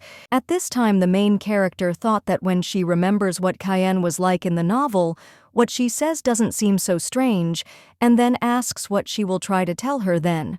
The woman says that older people tend to notice things better, and she wants to say that when it comes to her, His Royal Highness seems... Suddenly, a knight enters the room and, screaming, addresses her ladyship and reports that demonic beasts have suddenly gone wild in the northern forest. Eloise she quickly mounted her horse and thought that it was good that Roxanne's estate was close to her castle, but what was more important was that she didn't have to worry that Eloin had stayed behind to defend the castle again. The main character understands that she still can't relax, and the assistant turns to her ladyship and says that it seems the forest has become dangerous. Drayden says that the demonic beasts went berserk 3 hours ago, but now they have calmed down a bit, and the lady says that she is heading there immediately. Ellie looked at the servant and asked if the boundary stone was broken, and he said that it was not quite so, and at that time she looked at the master and thought that he had black hair, and that this was a distinctive feature of the Wyan house. The man says that they haven't seen each other for a long time,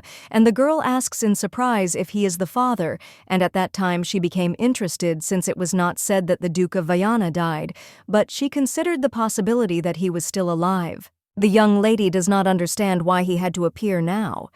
The father approached the girl and then hugged her. The main character thought that this is actually not so bad, and it is probably because he is her father. The gentleman asks how she is doing, and Ellie says that she thinks she should ask him about it. The father replies that he is doing well, and her brother says that she is now the Grand Duchess. Ellie says that she sees that he has already met with Eloin, and then asks why he didn't come here with him. He replies that his son is now dealing with demonic beasts. The young lady says that she understands because he left him to take care of the rest and came first. He says that this is true and then tells her that one very annoying fellow is trying to pursue him to the end, but Eloin will take care of everything and tells her not to worry. The gentleman says that besides that, he sees that his new nephew is also here. Cayenne says that it is an honor for him to meet him uncle. At this time, the main character thought that he must have immediately guessed who Cayenne was, but he does not understand why he calls him nephew, and the prince immediately called his father uncle, and these two are simply amazing. The man says that it seems like a lot has happened in his absence, and the girl says that he was gone for 4 years, and during that time an entire mountain range could change in the north. The lady turns to Anna and orders her to take her father to his room. The man says that he thinks that he is not so old yet to forget where his own room is. Ellie says that his previous room has long since become hers. Hearing this, her father smiles and says that this is understandable since she is of course the Grand Duchess after all. The daughter says that she would like to hear what happened to him during all this time, but first offer him to rest since she thinks that he probably could not take care of his health until this moment, and she will order the cooks to prepare something special for him. The father thanks her and then says that they still have a lot to discuss because he missed them, and then he walked up to the girl and hugged her. Eloise turns to the prince and says that he did well and thinks that he was probably surprised by her father's sudden return, but he was able to remain calm. Cayenne says that since he did well, he offers to praise him again. The girl says that without even thinking, he called him uncle and thinks that it was a great job and he did not get confused in his presence. The guy explains that he didn't want to seem scared because after all he is the crown prince and shouldn't hesitate in front of the nobility, and besides, he needed to impress her father. In the evening when the girl saw her father, she said that now he looked like a nobleman, and he said that he was glad to hear it. At this time, the main character thought that she first needed to discuss a more important topic, and then asked where he had been all this time. Father says that before that, he thinks he should find out why the crown prince is now in the north. Cayenne turns to Mr. Wayan and says that he will answer this question and tell why specifically here. The gentleman says that he understood, and this means that the previous emperor was killed and he fled to the north, and then says that if they both decided to do so, they would follow his example.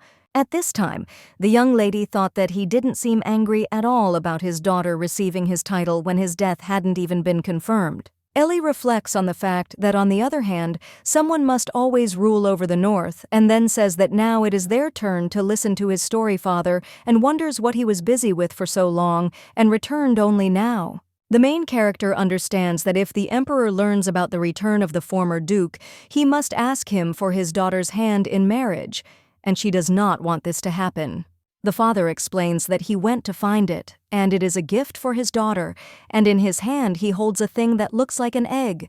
He explains that it is a gift for her coming of age, and to be precise, although he did not think that it would last so long. The gentleman explains that he thought it would take about 2 years to get his daughter's coming of age gift, so he went to the border to find it. Ellie asks if this means he's been on the border for the last few years, and then asks how valuable this thing is. The father explains that this is the egg of a demonic beast, and at this time the girl does not understand why he is so proud of himself, and more importantly that it is normal that such an egg is located far from the border. Father says that it was supposed that he would give it to her when she came of age, but some unforeseen circumstances got in the way. Ellie asks how old she was when she told him she wanted such an egg.